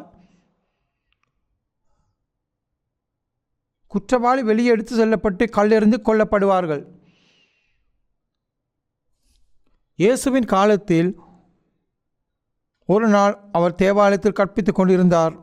யூதர்கள் விபசாரத்தில் ஈடுபட்ட ஒரு பெண்ணை அவரிடம் கொண்டு வந்தனர். அந்த நேரத்தில் அவர்கள் அனைவரும் ஒரு கையில் கல்லுடன் வெளியே வந்திருக்கலாம். அவர்கள் இயேசுவிடம், இப்படிப்பட்ட பெண்களுக்கு மோசே கல்லெறிய வேண்டும் என்று சொன்னான். இயேசுவை இகழ்ந்தார்கள். எனவே அவர் என்ன சொல்வார் என்று பார்க்க இந்த பெண்ணை பற்றி இயேசுவிடம் கேட்டார்கள். அவள் மன்னிக்கப்பட வேண்டும் என்று அவர் சொன்னால், இது மோசேயின் சட்டத்தை மீறுவதாக கூறுவார்கள். அவள் கல்லெறிய வேண்டும் என்று சொன்னால் அவர்கள் அவரை கேலி செய்வார்கள் மற்றும் அன்பிற்கான அவர் தினசரி வேண்டுகோளை குறித்து மதிப்பிடுவார்கள். அவர் சொன்னார், உங்களில் பாவம் செய்யாத எவரும் முதலில் இவள் மீது கல்லெறியட்டும் என்றார். உங்களில் ஒருவர் தன் வாழ்நாளில் ஒருபோதும் பாவம் செய்யாதவர் முதலில் கல்லெறியட்டும். இப்படிப்பட்ட ஒருவரை உலகில் இங்கு கண்டீர்கள். இந்த வார்த்தைகள் மிகவும் ஆழமான முக்கியத்துவத்தை கொண்டுள்ளன. இந்நிலையில் இன்னொருவரை கல்லால் அடிக்கும் தகுதி ஒருவருக்கு இல்லை. ஒரு நபர் பாவி என்பது கடவுளுக்கு முன்பாக மட்டுமே இதன் பொருள். இவர்கள் ஒவ்வொருவரும் அவரவர் மனசாட்சியால் தண்டனை பெற்று ஓடிவிட்டனர். எனவே இயேசு அந்த பெண்ணிடம் திரும்பி ஒரு கேள்வி கேட்டார். இந்த பெண் விபசாரத்தில் ஈடுபட்டு இயேசுவின் முன் இழுத்து செல்லப்பட்டால் அவள் முகம் ஒரு தாளை போல வெண்மையாய் இருந்திருக்கும். வாழ அனுமதிக்கப்படும் நம்பிக்கை அவள் விட்டுவிட்டாள். இது இயேசுவிடமிருந்து சில வார்த்தைகள் மட்டுமே எடுத்தது. மேலும் தேவாலயம் அமைதியாகிவிட்டது. எல்லோரும் வெளியேறினர். இதற்கு மிக ஆழமான அர்த்தம் உள்ளது. ஆனால் இப்போது அதுக்கு செல்ல மாட்டேன். இயேசு அந்த பெண்ணிடம், ஒருவரும் உன்னை ஆக்கினைக்கு தீர்க்கவில்லை என்று கேட்டார். ஒருவன் தண்டிக்கப்பட்டால் கல்லெறிந்து கொல்லப்படுவான். கண்டனம் என்றால் மரண தண்டனை. இயேசு அவளிடம், ஒருவரும் உன்னை தீர்க்கவில்லையா என்று கேட்டபோது, யாரும் இல்லை சார் என்று பதிலளித்தார். அப்பொழுது இயேசு, அப்படியானால் நானும் உன்னை தண்டிக்கவில்லை. இதை பாருங்கள். இயேசுவுக்கு முன்பாக மன்னிக்க முடியாத பாவம் எதுவும் உண்டா?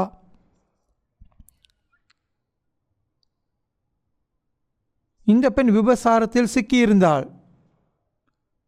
அவள் இந்த பாவத்தை செய்வதை பார்த்தாள். வேறொன்றும் சொல்வதற்கில்லை. அவள் கல்லெறிந்து கொல்லப்படுவது சரியானது. பாவம் செய்யாத ஒருவருக்குத்தான் அவள் மீது கல்லெறிய தகுதி இருந்தது. இயேசுவுக்கு பாவம் இல்லை. ஆனால் இயேசுவும் நான் உன்னை தீர்க்கவில்லை என்றார். வேறு வார்த்தையில் கூறுவதானால் இயேசு அவளை மன்னித்து விட்டார். மாறாக இயேசு அவளுடைய பாவத்தை தன் மீது சுமந்தார். இதை பற்றி யோசிக்கவும், என்ன பாவம் செய்தாய்? இவ்வுலகில் வாழும்போது என்ன பாவம் செய்தாய்? இதுதான் காரணம். நீங்கள் என்ன பாவங்களை செய்திருந்தாலும் அந்த பாவங்களுக்காக இயேசு உங்களை தண்டிக்கவில்லை. இயேசு உங்களை தண்டிக்கவில்லை. நான் சொன்ன பிறகு சொல்லவும், அப்படியானால் நான் உங்களை ஆக்கினை தீர்க்கவில்லை. இயேசு இந்த வார்த்தைகளை அந்த பெண்ணிடம் மட்டும் சொல்லவில்லை. நீங்கள் வேதத்தை பார்த்தால் யாக்கோபு புஸ்தகத்தில் கூறுவதை காணலாம். விபசாரரே, விபசாரிகளே, உலக சிநேகம் தேவனுக்கு விரோதமான பகை என்று அறியீர்களா? இங்கே விபசாரம் செய்பவர்கள் என்று சொல்லும்போது கடவுளுக்கு பின்புறத்தை காட்டி உலகத்துடன் நட்பு கொள்ளும் போது கடவுளுக்கு முன்பாக நாம் இதுதான் அர்த்தம். நாம் உலகத்தை மட்டுமே நேசிக்கும் பாவிகளாக இருக்கிறோம். நமது உடல் வாழ்க்கை தொடர்பான விடயங்கள் மட்டுமே முக்கியத்துவம் கொடுத்து எல்லா விதங்களிலும் கடவுளுக்கு முன்பாக விபசாரம் செய்கிறோம். வேறு வார்த்தையில் கூறுவதனால் நாம் பாவிகள். ஆனால் இறைவன் அறிவித்துள்ளான், நானும் இல்லை நான் என்பது இங்கே நம்மை கண்டிக்க தகுதியில் இறைவன் என்று பொருள். நானும் உன்னை கண்டிக்கவில்லை. இந்த பிரகடனம் உங்கள் பாவம் தொடர்பான அறிவிப்பாகும்.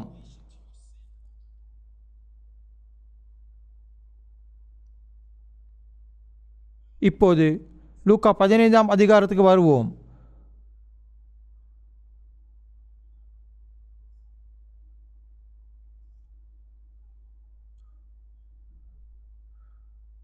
லூக்காவின் நற்செய்தியில் 3 சுவாரஸ்யமான ஊமைகள் உள்ளன.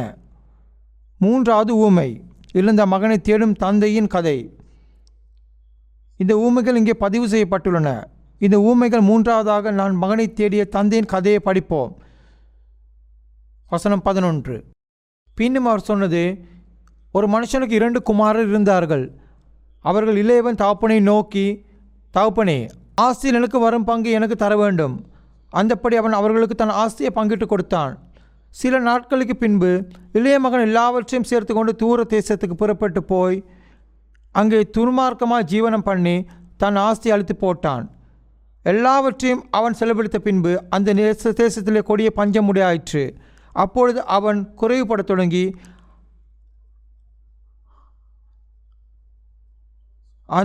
அந்த தேசத்து குடிகள் ஒருவனிடத்தில் போய் ஒட்டி கொண்டான். அந்த குடியானவன் அவனை தன் வயலில் பன்றிகளை மேய்க்கும்படி அனுப்பினான்.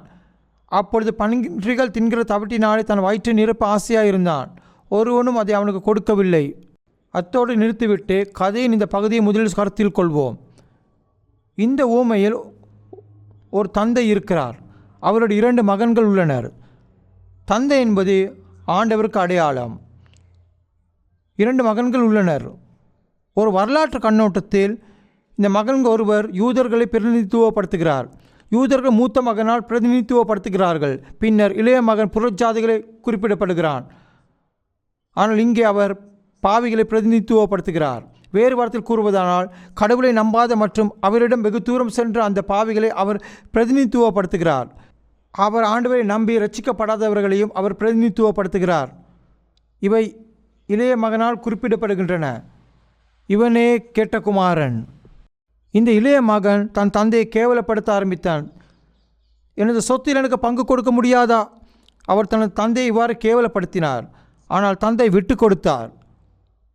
அதை அவருக்கு அனுமதித்தார். அதை செல்வத்தை பிரித்தார். இது தந்தை மிகவும் பணக்காரர். பின்னர் இந்த இளைய மகன் தன் தந்தையிடமிருந்து பெற்ற அனைத்தையும் விற்று பணத்தை எடுத்துக்கொண்டு வீட்டை விட்டு வெளியேறினான். அவன் எல்லா விதமான காரியங்களும் செய்தான். அவனுடைய ஆஸ்தி அனைத்தையும் செலவழித்தான்.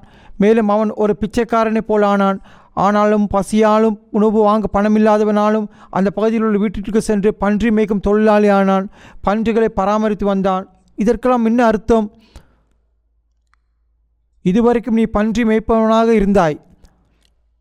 பன்றியை போன்ற நமது மாம்சத்தை மகிழ்ப்பதில் மட்டுமே நாம் கவனம் செலுத்துவதால் நாம் பன்றி மேய்ப்பவர்களாக வாழ்கிறோம். ஒரு நபரின் ஆவி கடவுளிடமிருந்து முற்றிலும் விலக்கப்படும் நிலை இதுவே. எனவே இந்த மனிதன் மிகவும் கடினமான சூழ்நிலையில் விழுந்தான். இது பாவியின் அடையாளம். இப்பொழுது 17ஆம் வசனத்தை பாருங்கள். அவனுக்கு புத்தி தெளிந்த போது அவன், என் தகப்பனுடைய கூலிக்காரர் எத்தனையோ பேருக்கு பூர்த்தியான சாப்பாடு இருக்கிறது, நானோ பசியால் சாகுகிறேன். ஒரு நாள் மாலையில் படுத்து கொண்டிருக்கும் பொழுது முழு நிலவை பார்த்து கொண்டிருந்தான். அவன் சிந்திக்க தொடங்கினான். இந்த எண்ணம் மனதில் தோன்றிய போது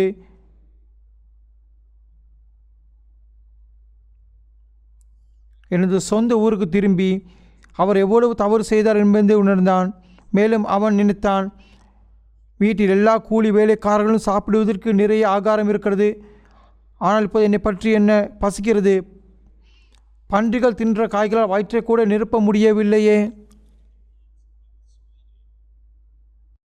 18ஆம் வசனத்தை பாருங்கள். நான் எழுந்து என் தகப்பனிடத்தில் போய், தகப்பனே, பரத்துக்கு விரோதமாகவும் உமக்கு முன்பாகவும் பாவம் செய்தேன்.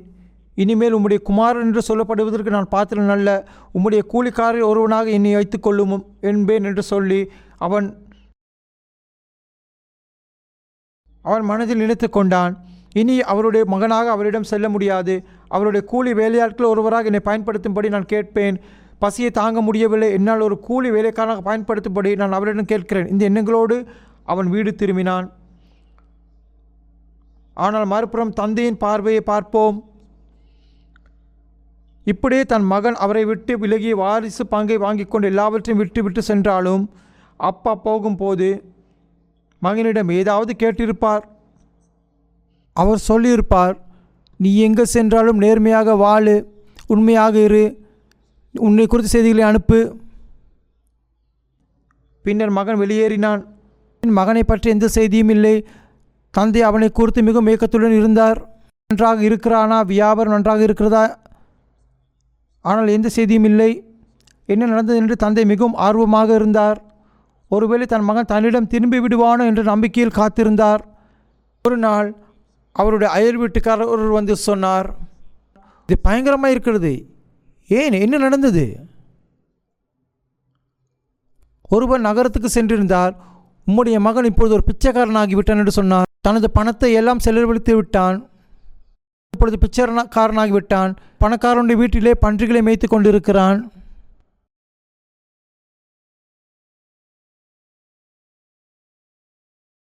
தந்தை இதை கேட்டவுடனே அவர் மிகவும் வேதனை அடைந்திருப்பார். தனது மகனை பார்க்க மட்டுமே விரும்பியிருப்பார்.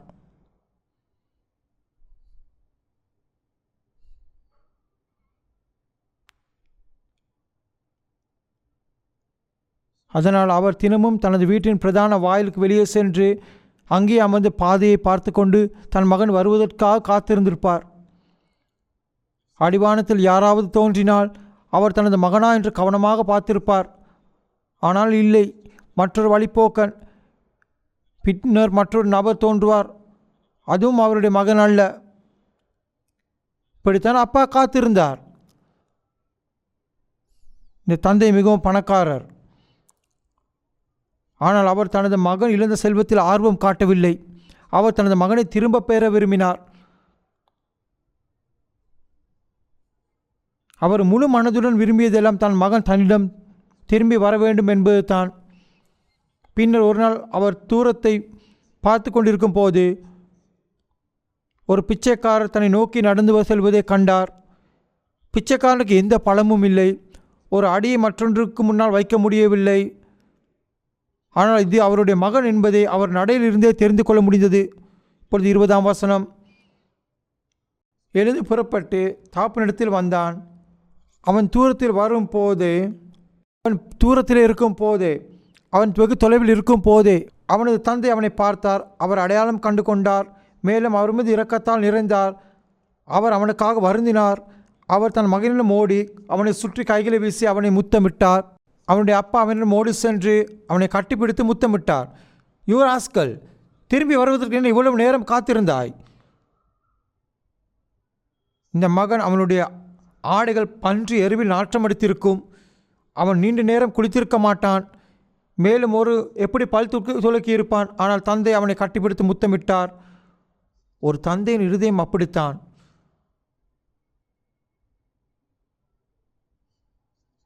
ஒரு தந்தையின் இருதயம் அப்படித்தான். ஆண்டவருடைய இருதயமும் அப்படித்தான்.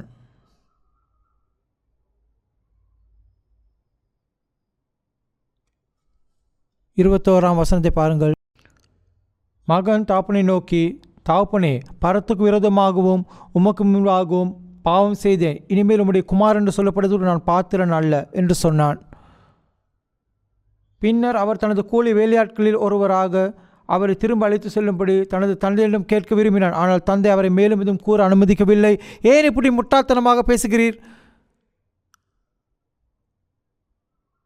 அவன் அப்பா அவனை போக விட மாட்டார். ஆனால் தந்தை தன் வேலையாட்களிடம், சீக்கிரம் சிறந்த அங்கியை கொண்டு வந்து அவனுக்கு அணிவிக்கவும். இது என்ன வகையான அங்கி என்று நினைக்கிறீர்கள்? என்ன வகையான ஆடையாக இருக்கும்? இது இரட்சிப்பின் ஆடையாகும். இதில் ஒரு பாவி அணிந்துள்ளான். அங்கியை அணிவிக்கவும், விரலில் மோதிரமும் காலில் பாதரட்சையும் அணிவிக்கவும் என்றார். மோதிரம் வாக்குறுதியை குறிக்கிறது. பாதரட்சை நற்செய்தியை குறிக்கிறது. கொளுத்த கன்றுக்குட்டியை அடியுங்கள், விருந்து வைத்து கொண்டாடுவோம். ஏனென்றால் என்னுடைய மகன் இறந்து விட்டான், மறுபடியும் உயிரோடு இருக்கிறான். அவன் காணாமல் போனான், கண்டுபிடிக்கப்பட்டான். எனவே அவர்கள் கொண்டாடத் தொடங்கினர். உன்னை பற்றி என்ன? நீங்கள் பல பாவங்களை செய்திருப்பதால் கடவுள் உங்களை பயமுறுத்துகிறார். பாவம் செய்தவர்கள் கடவுள் இல்லை என்று நம்புகிறார்கள். அவர்கள் கடவுள் இல்லை என்று சொல்ல முயற்சி செய்கிறார்கள். ஆனால் அவர்களின் மனசாட்சி அவர்களை தொந்தரவு செய்கிறது. அவர்கள் ஆண்டவரை நம்பலாம், ஆனால் அவர்கள் அவருக்கு பயப்படுகிறார்கள். அவர்களுக்கு ஒரு பயமுறுத்தும் கடவுள்.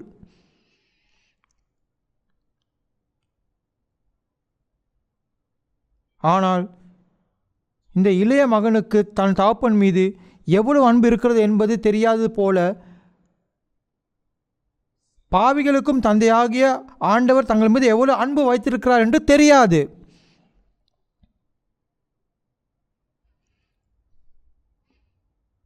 பாவி ஆண்டவரை கற்பனை செய்யும் விதமும் பாவியை ஆண்டவர் பார்க்கும் விதத்திலிருந்து முற்றிலும் வேறுபட்டது. இது முற்றிலும் வேறுபட்டது. ஆண்டவர் பாவத்தை வெறுக்கிறார், ஆனால் அவர் பாவியை வெறுக்கவில்லை.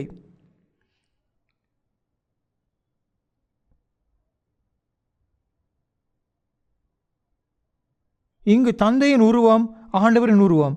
மனிதன் பாவங்களை செய்கிறான், அவன் உலகில் சிக்கிக்கொள்கிறான், அவன் தன் மாம்சத்துக்காக மட்டுமே வாழ்கிறான். இதயம் எல்லாவற்றையும் விட வஞ்சகமானது மற்றும் குணப்படுத்த முடியாதது. ஆனால் ஒரு பாவி மிகவும் அழுக்காகவும் பொல்லாதவராகவும் துர்நாற்றம் வீசுவதாகவும் இருந்தாலும் கடவுள் அவரை நேசிக்கிறார். அவர் இரு கரங்களுடன் வரவேற்று முத்தமிடவும் அவர் தயாராக இருக்கிறார்.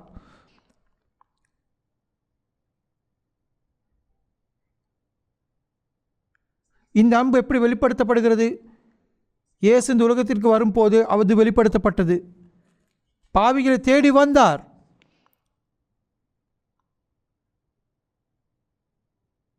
அதனால்தான் அவர் நம்முடைய பாவங்களை தன் மீது சுமந்து கொண்டு நம்முடைய எல்லா பாவங்களுக்கும் விலை கொடுத்து தம் இரத்தத்தை சிந்தினார். எனவே நம்பிக்கை என்பது ஆண்டவரை பற்றி நமக்குள் இருக்கும் தவறான புரிதல்களை நீக்குவதற்கான ஒரு விடயம். நீங்கள் ஆண்டவரை தவறாக புரிந்து கொள்கிறீர்கள். ஓ, ஆண்டவர் என்னை நேசிக்கிறார், ஆண்டவரின் பாவங்களை மன்னித்து விட்டார்.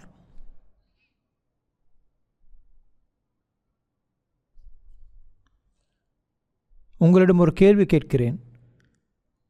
தன் மகன் வந்து கண்ணீர் வழிய மன்னிப்பு கேட்டதால் தந்தை மன்னித்தாரா? அவன் அழுததால் அவனை மன்னித்தாரா? அல்லது மகன் தன் தந்தையிடம் வந்து தன்னை மன்னிக்கும்படி கேட்பதற்கு முன்பே மன்னிக்கப்பட்டாரா? இந்த வழியில் இருந்தது. நீங்கள் பாருங்கள், தந்தை மகனை பார்ப்பதற்கு முன்பே, மகன் திரும்பி வருவதற்கு மகன் போன உடனே தந்தை மகனை பற்றி நினைத்து கொண்டிருந்தார். தன் மகன் தன் சொத்து முழுவதும் வீணடித்து விட்டான் என்ற செய்தியை கேட்ட தந்தை பணத்தை பற்றி கவலைப்படி மனிதர் அல்ல. தந்தை தனது மகனை பற்றி கவலைப்பட்டார். அவர் தனது மகன் தனது சொத்துடன் இல்லாமலேயே திருநிலம் திரும்ப வேண்டும் என்று விரும்பினார். நீங்கள் ஆண்டவரை தேட தொடங்குவதற்கு முன்பே, நீங்கள் இயேசுவை நம்புவதற்கு முன்பே, நீங்கள் மனம் திரும்புவதற்கு முன்பே கடவுள் உங்களை மன்னித்திருந்தார். கடவுள் உங்களை நேசிக்கிறார். இதுவரை கடவுளை பற்றி நீங்கள் கொண்டிருந்த தவறான புரிதல்கள் தீர்க்கப்பட வேண்டும்.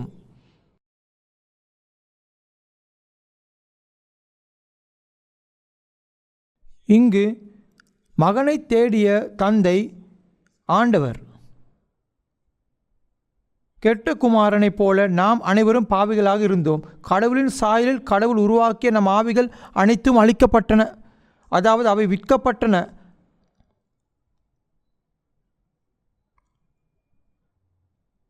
ஆனால் கடவுள் நம்மை மன்னித்து விட்டார். இனி பழைய ஏற்பாட்டில் உள்ள ஏசாயா புஸ்தகத்திற்கு வருவோம். 44ஆம் அதிகாரம்.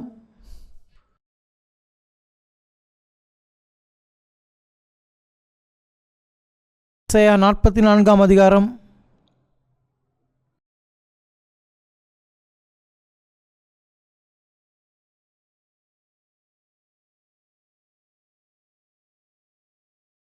ஏசாயா 44 அதிகாரம் 22 வசனம். 22 வசனம். எனக்கு பின் சொல்லவும், உன் மீறுதல்களை மேகத்தைப் போலவும் உன் பாவங்களை கார்மேகத்தைப் போலவும் அகற்றிவிட்டேன். என்னிடத்தில் திரும்பு, உன்னை நான் மீட்டு கொண்டேன்.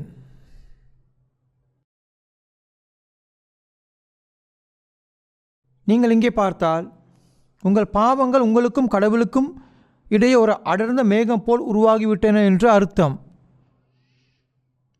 இது ஆண்டவர், இது ஒரு மனிதன் என்று சொல்லலாம். அவன் பாவி. இந்த மனிதன் செய்த பாவங்கள் ஆண்டவருக்கு முன்பாக போய்விட்டன. அவைகள் அடர்ந்த மேகம் போல நிறைய உள்ளன. உண்மையில் மனிதன் அதை அறியாவிட்டாலும் அவன் கடவுளுக்கு எதிராக பெரிய அளவிலான பாவங்களை செய்கிறான். ஒரே நாளில் கூட ஒரு நபர் பொய் சொல்லலாம், கோபப்படலாம். நீங்கள் அந்த பாவங்கள் எல்லாம் ஒன்றாக இணைக்கும் போது அவை பல உள்ளன. அவை மேகம், அடர்ந்த மேகம் போல் உருவாகுகின்றன. ஆனால் கடவுள் இதை பற்றி என்ன சொன்னார்? உன் மீறுதல்களை மேகத்தைப் போலவும் உன் பாவங்களை கார்மேகத்தைப் போலவும் அகற்றிவிட்டேன். என்னிடத்தில் திரும்பு, உன்னை நான் மீட்டு கொண்டேன்.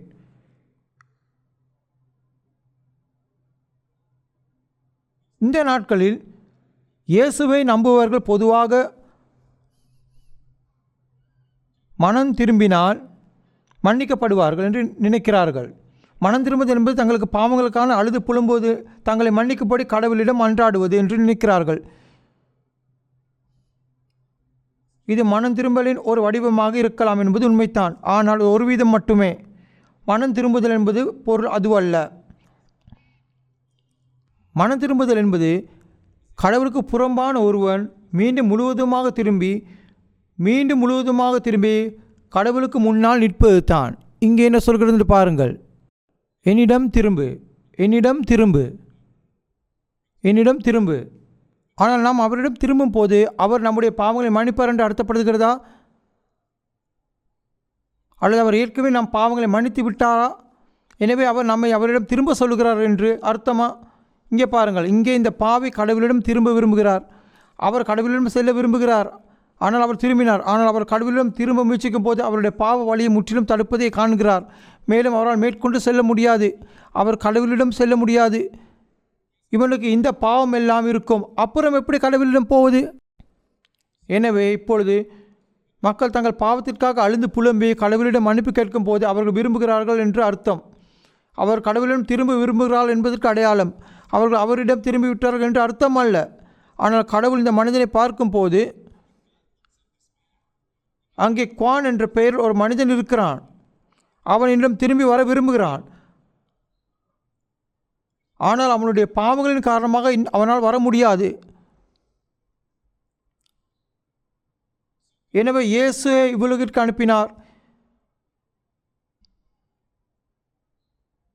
இயேசு இந்த பாவம் அனைத்தையும் தன் மீது சுமந்து சிலுவையில் மரித்தார். எனவே இந்த பாவங்கள் அனைத்தும் அழிக்கப்பட்டு விட்டன, எல்லாம் கழுவப்பட்டு விட்டன. எனவே ஆண்டவர் இந்த மனிதனிடம் கூறுகிறார், உன் மீறுதல்களை மேகத்தைப் போலவும் உன் பாவங்களை கார்மேகத்தைப் போலவும் அகற்றிவிட்டேன். என்னிடத்தில் திரும்பு, கவலைப்படாதே, என்னிடத்தில் திரும்பு. எனவே உங்கள் பாவங்கள் மன்னிக்கப்பட்டதை நீங்கள் உணரும் போது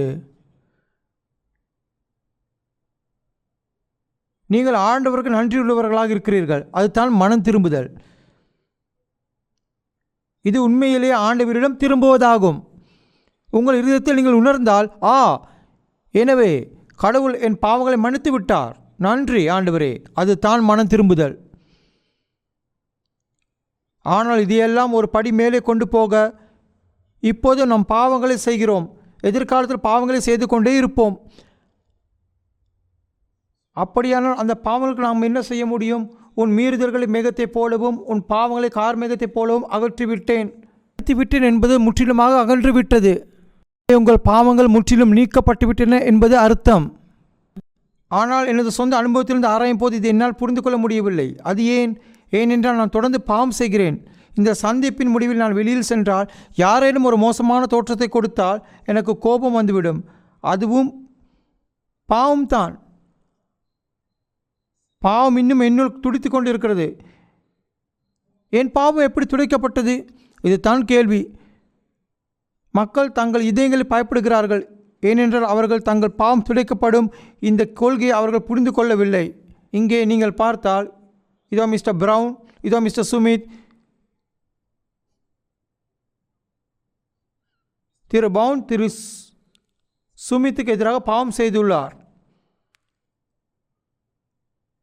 மிஸ்டர் பிரவுன் மிஸ்டர் சுமித்துக்கு எதிராக ஒரு பாவம் செய்துள்ளார். அது மிக பெரிய பாவம் அல்ல. ஒரு நாள் திரு பிரவுன் திரு ஜோன்ஸிடம் சென்று திரு சுமித்தை பற்றி சில மோசமான விடயங்களை சொல்கிறார். அவர் கூறுகிறார், மிஸ்டர் சுமித் ஒரு கெட்ட மனிதர். திரு ஜோன்ஸ் திரு சுமித்திடம் சென்று, பிரவுன் அவர்கள் உங்களை பற்றி எல்லா விதமான கெட்ட விடயங்களை சொல்லி வருகிறார். நீங்கள் அதையெல்லாம் செய்தீர்களா? ஆனால் திரு சுமித் கோபமடைந்து, என்ன என்ன என்ன சொன்னார் அந்த அயோக்கியன்? திரு சுமித்தின் இதயத்தில் திரு பிரவுன் ஒரு அயோக்கியனாக மாறிவிட்டார். ஆனால் இதை கவனமாக சிந்தியுங்கள். திரு பிரவுனின் பாவம் எங்கே போனது? திரு பிரவுனின் கெட்ட வார்த்தை திரு ஜோன்ஸ் மூலம் திரு சுமித்தின் இருதயத்துக்குள் சென்று விட்டது. பிறகு ஒரு நாள் திரு பிரவுன் திரு சுமித்தை சந்திக்கிறார். ஒரு நாள் திரு பிரவுன் திரு சுமித்தை சந்திக்கிறார். எதுவும் நடக்காதது போல் அவர் திரு சுமித்திடம், நீங்கள் நாட்களில் எப்படி இருக்கிறீர்கள்? வியாபாரம் நன்றாக நடக்கிறதா? ஆனால் திரு சுமித் அரிதாகவே பதிலளித்து மிஸ்டர் பிரவுனுக்கு ஒரு வித்தியாசமான தோற்றத்தை கொடுக்கிறார். எனவே திரு பிரவுன் வீட்டிற்கு செல்லும் போது இதை பற்றி கவனமாக சிந்திக்கிறார். மிஸ்டர் சுமித் ஏன் அப்படி நடந்து கொண்டார்? அவர் ஏன் என்னை அறியாதவர் போல் நடந்து கொண்டார்? நான் அவரிடம் பேசும்போது அவர் ஏன் ஒரு வார்த்தை கூட பேசவில்லை? இதை பற்றி அவர் நினைக்கும் போது மிஸ்டர் ஜோன்ஸுடன் பேசும்போது ஸ்மித் பற்றி சில மோசமான விடயங்களை சொன்னது நினைவுக்கு வருகிறது. மிஸ்டர் ஜோன்ஸ் அவரிடம் சொன்னது போல் தெரிகிறது. அவர் இதை நினைவில் வைத்து கொண்டார். அதனால் அவர் திரு ஸ்மித்தை பார்க்க செல்கிறார். திரு சுமித், நான் அப்படி செய்திருக்கக்கூடாது, தயவு செய்து என்னை மன்னிக்கவும். இப்பொழுது கவனமாக கேளுங்கள். இவ்வாறு மன்னிப்பு கேட்பதன் மூலம் திரு பிரவுனின் பிரச்சனை தீர்ந்ததா? இது தீர்க்கப்படவில்லை. நீங்கள் புரிந்து கொள்ள வேண்டிய ஒரு விடயம் என்னவென்றால், ஒரு பாவம் செய்யும் ஒரு நபர் தனது பாவத்தின் சிக்கலை தானே தீர்க்க முடியாது.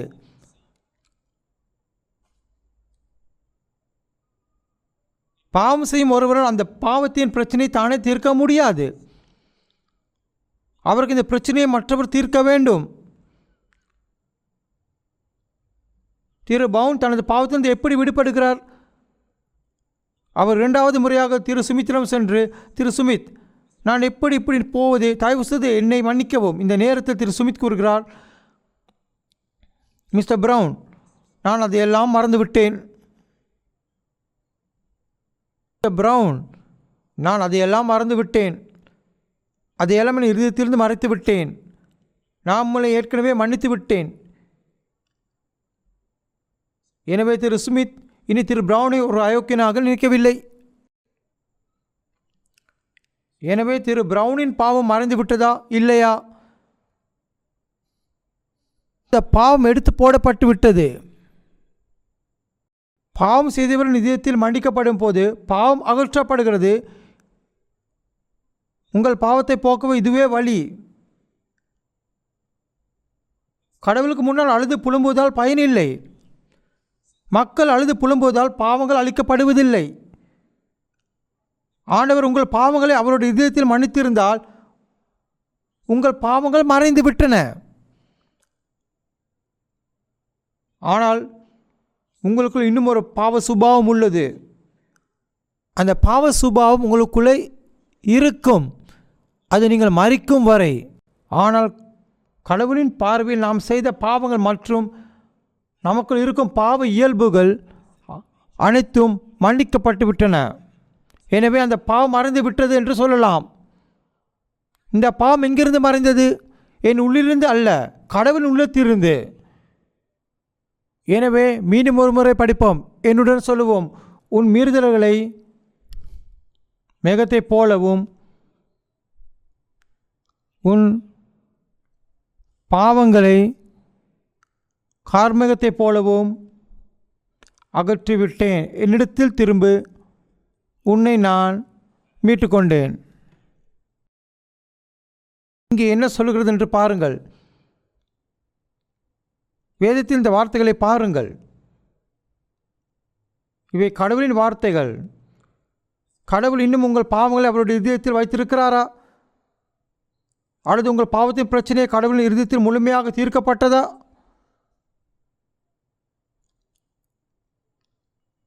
உங்கள் பாவத்தின் பிரச்சனை கடவுளின் இதயத்தில் முழுமையாக தீர்க்கப்பட்டதா? அல்லது அவர் இன்னும் உங்கள் மீது வெறுப்புடன் இருக்கிறாரா?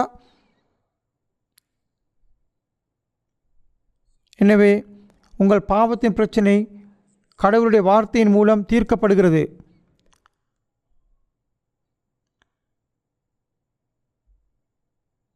எனவே தான் நாம் தேவனுடைய வார்த்தையின் மூலம் ரட்சிக்கப்படுகிறோம். ஆண்டவரின் வார்த்தையின் மூலம் நீங்கள் ரட்சிக்கப்படுகிறீர்கள். அவருடைய வார்த்தையை உங்கள் இதயத்தில் நீங்கள் நம்பினால் உங்கள் பிரச்சனை முடிவுக்கு வருகிறது. முதலாம் அதிகாரத்துக்கு திருப்புவோம். முதலாம் அதிகாரம் ஏசாயா.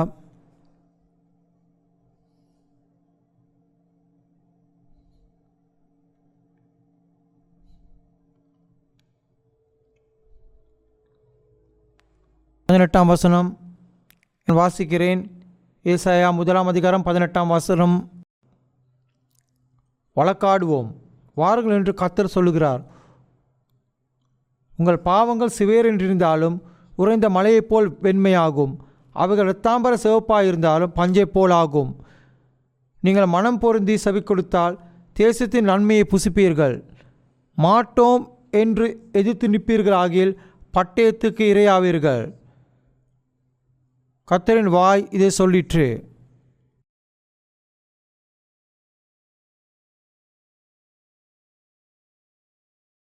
இதை பற்றி யோசிக்கவும். நீங்கள் இப்போது கடவுளுடைய வார்த்தைக்கு கீழ்ப்படுகிறீர்களா அல்லது மறுக்கிறீர்களா? இது ஒன்று அல்லது மற்றொன்று.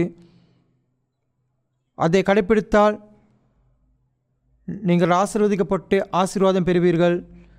மறுத்தால் வாளால் விழுங்கப்படுவீர்கள். வேறு வார்த்தையில் கூறுவதனால் நீங்கள் அழிக்கப்படுவீர்கள். இங்கே என்ன சொல்லுகிறது என்று பாருங்கள். வழக்காடுவோம் வாருங்கள் என்று கர்த்தர் சொல்லுகிறார். வேறு வார்த்தையில் கூறுவதானால் உங்கள் பாவத்தை பற்றிய இந்த விடயத்தை பற்றி விவாதிப்போம் என்று கடவுள் கூறுகிறார். ஆண்டவர் இங்கே பேசுகிறார். இந்த வார்த்தைகள் உங்கள் பாவத்தின் விடயத்தை கடவுளிடம் விவாதிக்க வேண்டும் என்று அறிவுறுத்துகின்றன. உங்கள் பாவங்கள் சிவேரென்றிருந்தாலும் உங்கள் பாவங்கள் கருஞ்சிவப்பு நிறத்தை போன்றது. அது கடுமையான பாவங்களை குறிக்கிறது. பாவங்கள் சிவேரென்றிருந்தாலும் உறைந்த மலையைப் போல் வெண்மையாகும். அவை இரத்தாம்பர சிவப்பாக இருந்தாலும் பஞ்சை போல் ஆகும். இங்கே பாருங்கள். ஆண்டவரின் பார்வையில் இயேசு கிறிஸ்துவின் இரத்தத்தில் பனியைப் போலவும் பஞ்சை போலவும் வெண்மையாக்கப்பட்டு கழுவப்பட்டு விட்டன. ஆண்டவரின் இதயத்தில் சிறிய பாவம் கூட, தூசியை விட பெரிய பாவம் கூட கடவுள் இதயத்திலிருந்து மறைந்து விட்டது. ஆண்டவருடைய இதயத்தில் அவர் நம்மை மன்னித்திருக்கிறார். அதனால் நம்முடைய பாவங்கள் கழுவப்பட்டு பனியைப் போலவும் பஞ்சை போலவும் மென்மையாக்கப்பட்டன. எனவே நீங்கள் கடவுளின் வார்த்தை கீழ்ப்படுகிறீர்களா அல்லது மறுக்கிறீர்களா என்பது தான் கேள்வி. அது மறுப்பது சந்தேகம் என்று பொருள். சந்தேகம் என்பது கடவுளின் வார்த்தையை மறுப்பதற்கு சமம். நீங்களே சொல்லும் போது இது உண்மையா, என்னால் நம்பவே முடியவில்லை. உங்கள் இதயத்தில் உங்கள் தலையை அசைத்து என்னால் அதை நம்ப முடியவில்லை என்று கூறும்போது கடவுளுடைய வார்த்தையை மறுப்பதன் அர்த்தம் இதுதான். அதற்கு கீழ்ப்படிவது என்ன? தேவன் நம்முடைய பாவங்களை கழுவி பனியைப் போலவும் ஆட்டுக்குட்டின் பஞ்சைப் போலவும் நம்மை சுத்தப்படுத்தி விட்டார் என்று கூறியிருக்கிறார். எனவே இந்த வார்த்தைக்கு கீழ்ப்படிவது, இந்த உண்மையை ஏற்றுக்கொள்வதற்கு ஒரு விடயம்.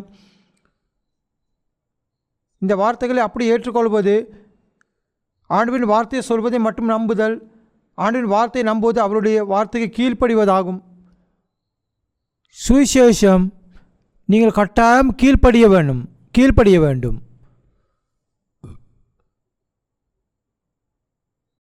கடவுள் வார்த்தை கட்டாயம் கீழ்ப்படிய வேண்டும்.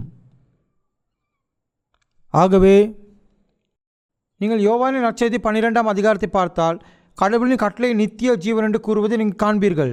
அது ஏனென்றால் அவருடைய கட்டளைக்கு கீழ்ப்படிந்தால் நித்திய ஜீவனை பெறுவீர்கள். ஆனால் நம்பாமல் இருப்பது கடவுளின் வார்த்தையை மீறுவதாகும். சந்தேகமாக உள்ளது. அப்படி செய்தால் அழிவை நோக்கி செல்கிறீர்கள். இது மிகவும் முக்கியமான விடயம். இப்பொழுது திருப்புவோம் ஏசாயா 38ஆம் அதிகாரம் 17ஆம்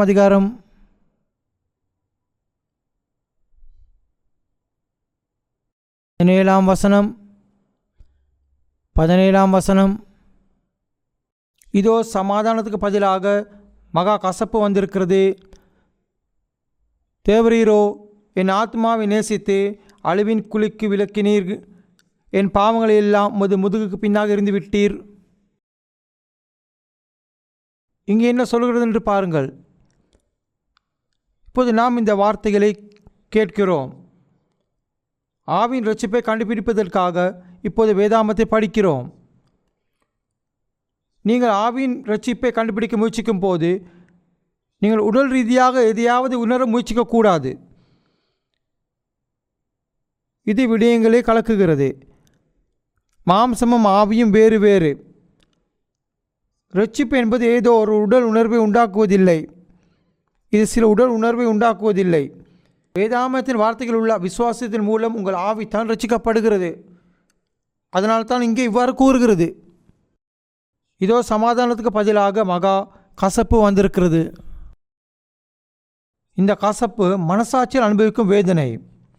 ஒருவன் தன் பாவத்தின் காரணமாக மனசாட்சியில் இந்த வேதனை அனுபவிக்கும் போது அவன் அமைதி பெற வேண்டும் என்பதற்காகவே மனசாட்சியில் இந்த மாதிரியான வேதனை அனுபவித்த சிலர் இன்று தங்கள் இதயங்களில் அமைதியை கண்டிருப்பார்கள். ஹீரோ என் ஆத்மாவை நேசித்து அழிவின் குழிக்கு விலக்கினீர். இந்த அழிவின் குழியிலிருந்து விடுவிக்கப்பட்ட ஆவி சரீரம் இன்னும் ரட்சிக்கப்படவில்லை. இது விடுவிக்கப்பட்ட அந்த ஆவி. ஒரு நபர் தான் மன்னிக்கப்பட்டதாக கூறும் கடவுளின் வார்த்தைகளை நம்பி அவனுடைய பாவத்தின் பிரச்சனை அவனுடைய மனசாட்சியில் தீர்க்கப்படும் போது அதுவே ஆவியின் இரட்சிப்பு. பாவத்தின் பிரச்சனை மனசாட்சியில் தீர்க்கப்படும் போது தான் அது ஏனென்றால் இயேசுவின் இரத்தத்தால் பாவம் அளிக்கப்பட்டது. இப்போது எனக்கு பின் சொல்லவும், என் பாவங்களை எல்லாம் உமது முதுகுக்கு பின்னாக எறிந்து விட்டீர். இப்போது இதே பாருங்கள்.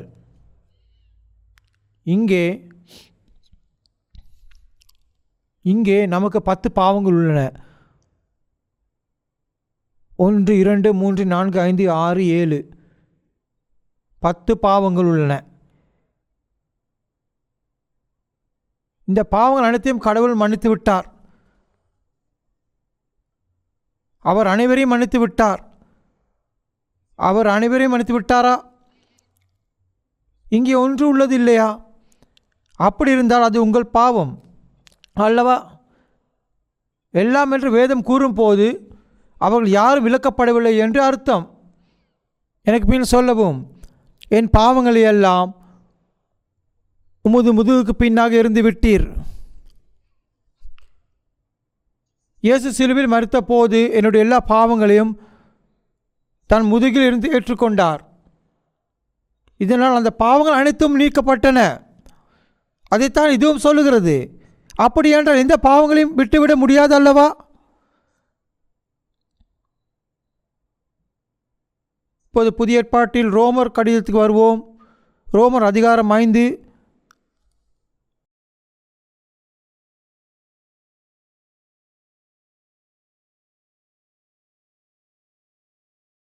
ரோமர் 5ஆம் அதிகாரம் 8ஆம் வசனம்.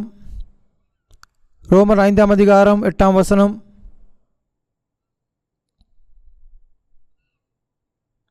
எனக்கு பின் வாசிக்கவும். நாம் பாவிகளாய் இருக்கையில் கிறிஸ்து நமக்காக மரித்ததினாலே தேவன் நம்மில் வைத்த தமது அன்பை விளங்க பண்ணுகிறார். நாம் இன்னும் பாவிகளாக இருந்திருக்கும் போதே கடவுள் தம்முடைய அன்பின் தெளிவான அத்தாட்சியை கொடுத்தார். இது மிகவும் தெளிவானது மற்றும் முற்றிலும் உறுதியானது. அவர் நம்முடைய பாவங்களை மன்னித்து நம்மை இரட்சித்திருக்கிறார் என்பதே கடவுளின் அன்பின் நிரூபணம். இதுவே ஆண்டவரின் அன்பு. ஆண்டவர் நம்மீது வைத்திருக்கும் அன்பை நிரூபிக்கும் வேதத்தில் உள்ள தெளிவான அத்தாட்சி என்ன? நீங்கள் அதை வேதத்தில் படித்தீர்கள், உங்களுக்கு இன்னும் தெரியவில்லையா? எனக்கு பிறகு மீண்டும் சொல்லவும். நாம் பாவிகளாய் இருக்கையில் கிறிஸ்து நமக்காக மரித்ததினாலே தேவன் நம்மேல் வைத்து தமது அன்பை விளங்க பண்ணுகிறார்.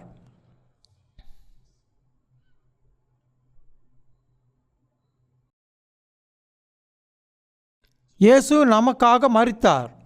கடவுள் நம்மை நேசிக்கிறார். நாம் பாவிகளாக இருந்த போதும் நாம் பாவங்களை மன்னித்தார் என்பதற்கு இது தெளிவான நிரூபணமாகும். 1 யோவான் 4ஆம் அதிகாரம்.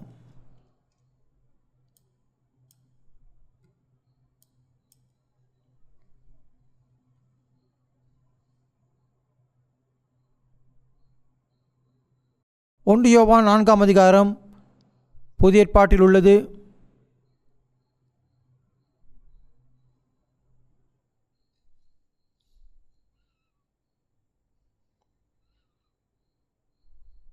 ஒன்பதாம் 10ஆம் வசனங்கள். யோவான் 4ஆம் அதிகாரம் 9ஆம் 10ஆம் வசனம். தம்முடைய ஒரே பேரான குமாரனாலே நாம் பிழைக்கும்படிக்கு தேவன் அவரை இவ்வுலகத்தில் அனுப்பினதினால் தேவன் நம்மேல் வைத்த அன்பு வெளிப்பட்டது. நாம் தேவனிடத்தில் அன்பு கூர்ந்ததினால் அல்ல, அவர் நம்மிடம் அன்பு கூர்ந்து நம்முடைய பாவங்களை நிவர்த்தி செய்கிற கிருபாதார பலியாக தம்முடைய குமாரனை அனுப்பதினாலே அன்பு உண்டாயிருக்கிறது. இங்கே என்ன சொல்கிறது என்று பாருங்கள். நம்முடைய பாவங்களுக்கு பரிகார பலியாக உலகிற்கு அனுப்பிய அவருடைய குமாரன் மூலம் கடவுளுடைய அன்பின் ஆதாரம் நமக்கு நிரூபிக்கப்பட்டுள்ளது. அவர் சிலுவையில் மரித்ததால் அவர் பலியானார். இவ்வாறு தான் கடவுள் நம் மத்தியில் நம்முடைய அன்பை காட்டினார். இதுவே கடவுளின் அன்பு. இந்த உண்மையை நம்புவது கடவுளின் அன்பை பெறுவதற்கு சமம். மேலும் இது இலவசம். இன்னும் ஒரு வசனத்தை படிப்போம். 1 யோவான் 2ஆம் அதிகாரம். 1 யோவான் 2ஆம் அதிகாரம் 2ஆம் வசனம்.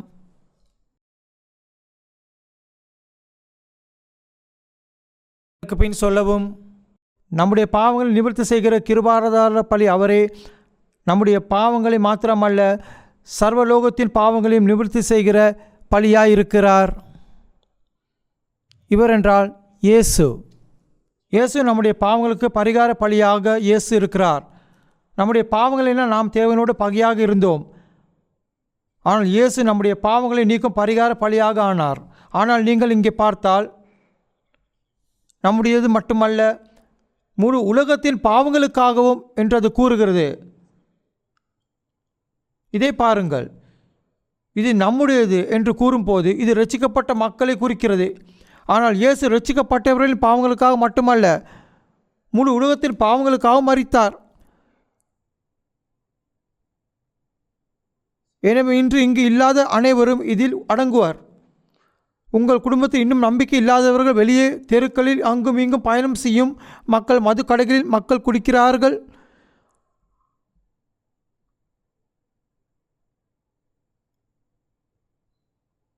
அந்த மக்கள் அனைவரின் பாவங்களுக்கு என்ன ஆனது? சாரி. ஆனால் அந்த மக்களுக்கு இந்த உண்மை தெரியாது. சரி, இதை மட்டும் அவர்கள் அறிந்திருந்தால் அது எவ்வளவு நன்றாக இருக்கும். பாவ மன்னிப்பை பற்றி கேட்கும் போது, ஓ, நான் பார்க்கிறேன், நன்றி ஆண்டவரே, அது பரிசுத்த ஆவியின் செயல்.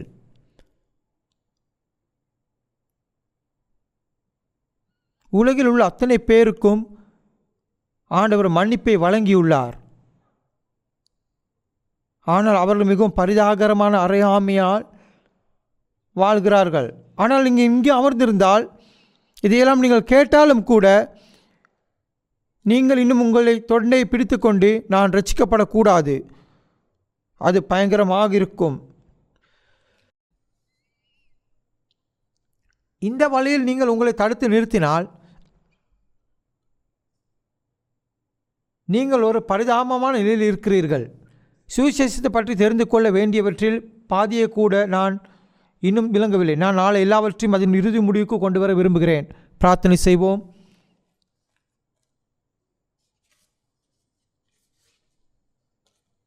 அன்பான தந்தையே, முழுதுடன் நன்றி செலுத்துகிறோம். ஊதாரித்தனமான மகனைப் போல நாங்கள் பாவத்தின் பாதி நடந்து கொண்டிருந்தோம்.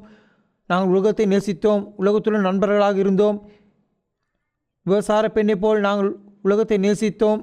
தந்தையை, நாங்கள் உங்களை புறக்கணித்தோம். அப்படித்தான் நாங்கள் எங்கள் வாழ்க்கையை வாழ்ந்து கொண்டிருக்கிறோம். ஆனால் நாங்கள் உங்களிடம் திரும்புவதற்கு முன்பே, நாங்கள் மனம் திரும்புவதற்கு முன்பே நீங்கள் ஏற்கனவே எங்களை நேசித்தீர். மிக நீண்ட காலமாக எங்களை நேசித்தீர். நீங்கள் எங்கள் பாவங்களை மன்னித்தீர். எங்கள் எல்லா பாவங்களையும் உங்கள் இதயத்தில் துடைத்தீர். நீங்கள் எங்களுக்கு இருக்கும் தந்தையும் கடவுளும் இதுதான். இதை நாங்கள் அறிந்து கொள்வதற்கு நீங்கள் உங்கள் மகனை இந்த உலகத்துக்கு அனுப்பி அவருடைய இரத்தத்தை சிந்தியதன் மூலம் அவர் எங்கள் எல்லா பாவங்களுக்கும் விலை கொடுத்து எங்களை காப்பாற்றினார். இதற்காக நாங்கள் உங்களுக்கு உண்மையிலேயே நன்றி கூறுகிறோம். ஆண்டவரே, இந்த இரத்தத்தை சிந்தியதால் உலக மக்களின் அனைவரின் பாவங்களையும் தன் மீது சுமந்தார். ஆனால் இந்த உண்மை அறியாமல் கடவுள் இருப்பதை மறுத்து, ஆண்டவரை மறுத்து அவர்கள் நம்புவதாக சொல்லும் துன்புறுத்தப்பட்டவர்கள் பலர் இருப்பதாக தெரிகிறது. ஆனால் அவர்களின் பாவங்கள் ஒரு முறை மற்றும் என்றென்றும் மன்னிக்கப்படுகின்றன என்பதை உணராதிருக்கிறீர். ஆண்டவரே, இந்த செய்தியை அனைவருக்கும் அறிவிக்க நாம் என்ன செய்ய முடியும்? நாங்கள் உங்கள் வார்த்தையை ஒன்றாக படித்து வருகிறோம். இந்த நேரத்தில் இந்த உண்மையை அறியாத சிலர் இருந்தனர். ஆனால் உங்கள் வார்த்தையை கேட்கும் போது இந்த மகிழ்ச்சியான செய்தியை கேட்க வந்துள்ளனர். இதற்காக நாங்கள் உங்களுக்கு உண்மையிலே நன்றி கூறுகிறோம். ஆனால் உங்கள் விலை மதிப்பற்ற வார்த்தையின் மூலம் நீங்கள் எங்களிடம் சொல்ல இன்னும் நிறைய இருக்கிறது. எனவே எங்கள் சந்திப்பின் இறுதி வரை நீங்கள் தொடர்ந்து எங்களை ஆசீர்வதிக்க வேண்டும் நாங்கள் பிரார்த்தனை செய்கிறோம். இயேசுவின் நாமத்தினால் ஜெபிக்கிறோம். ஆமேன்.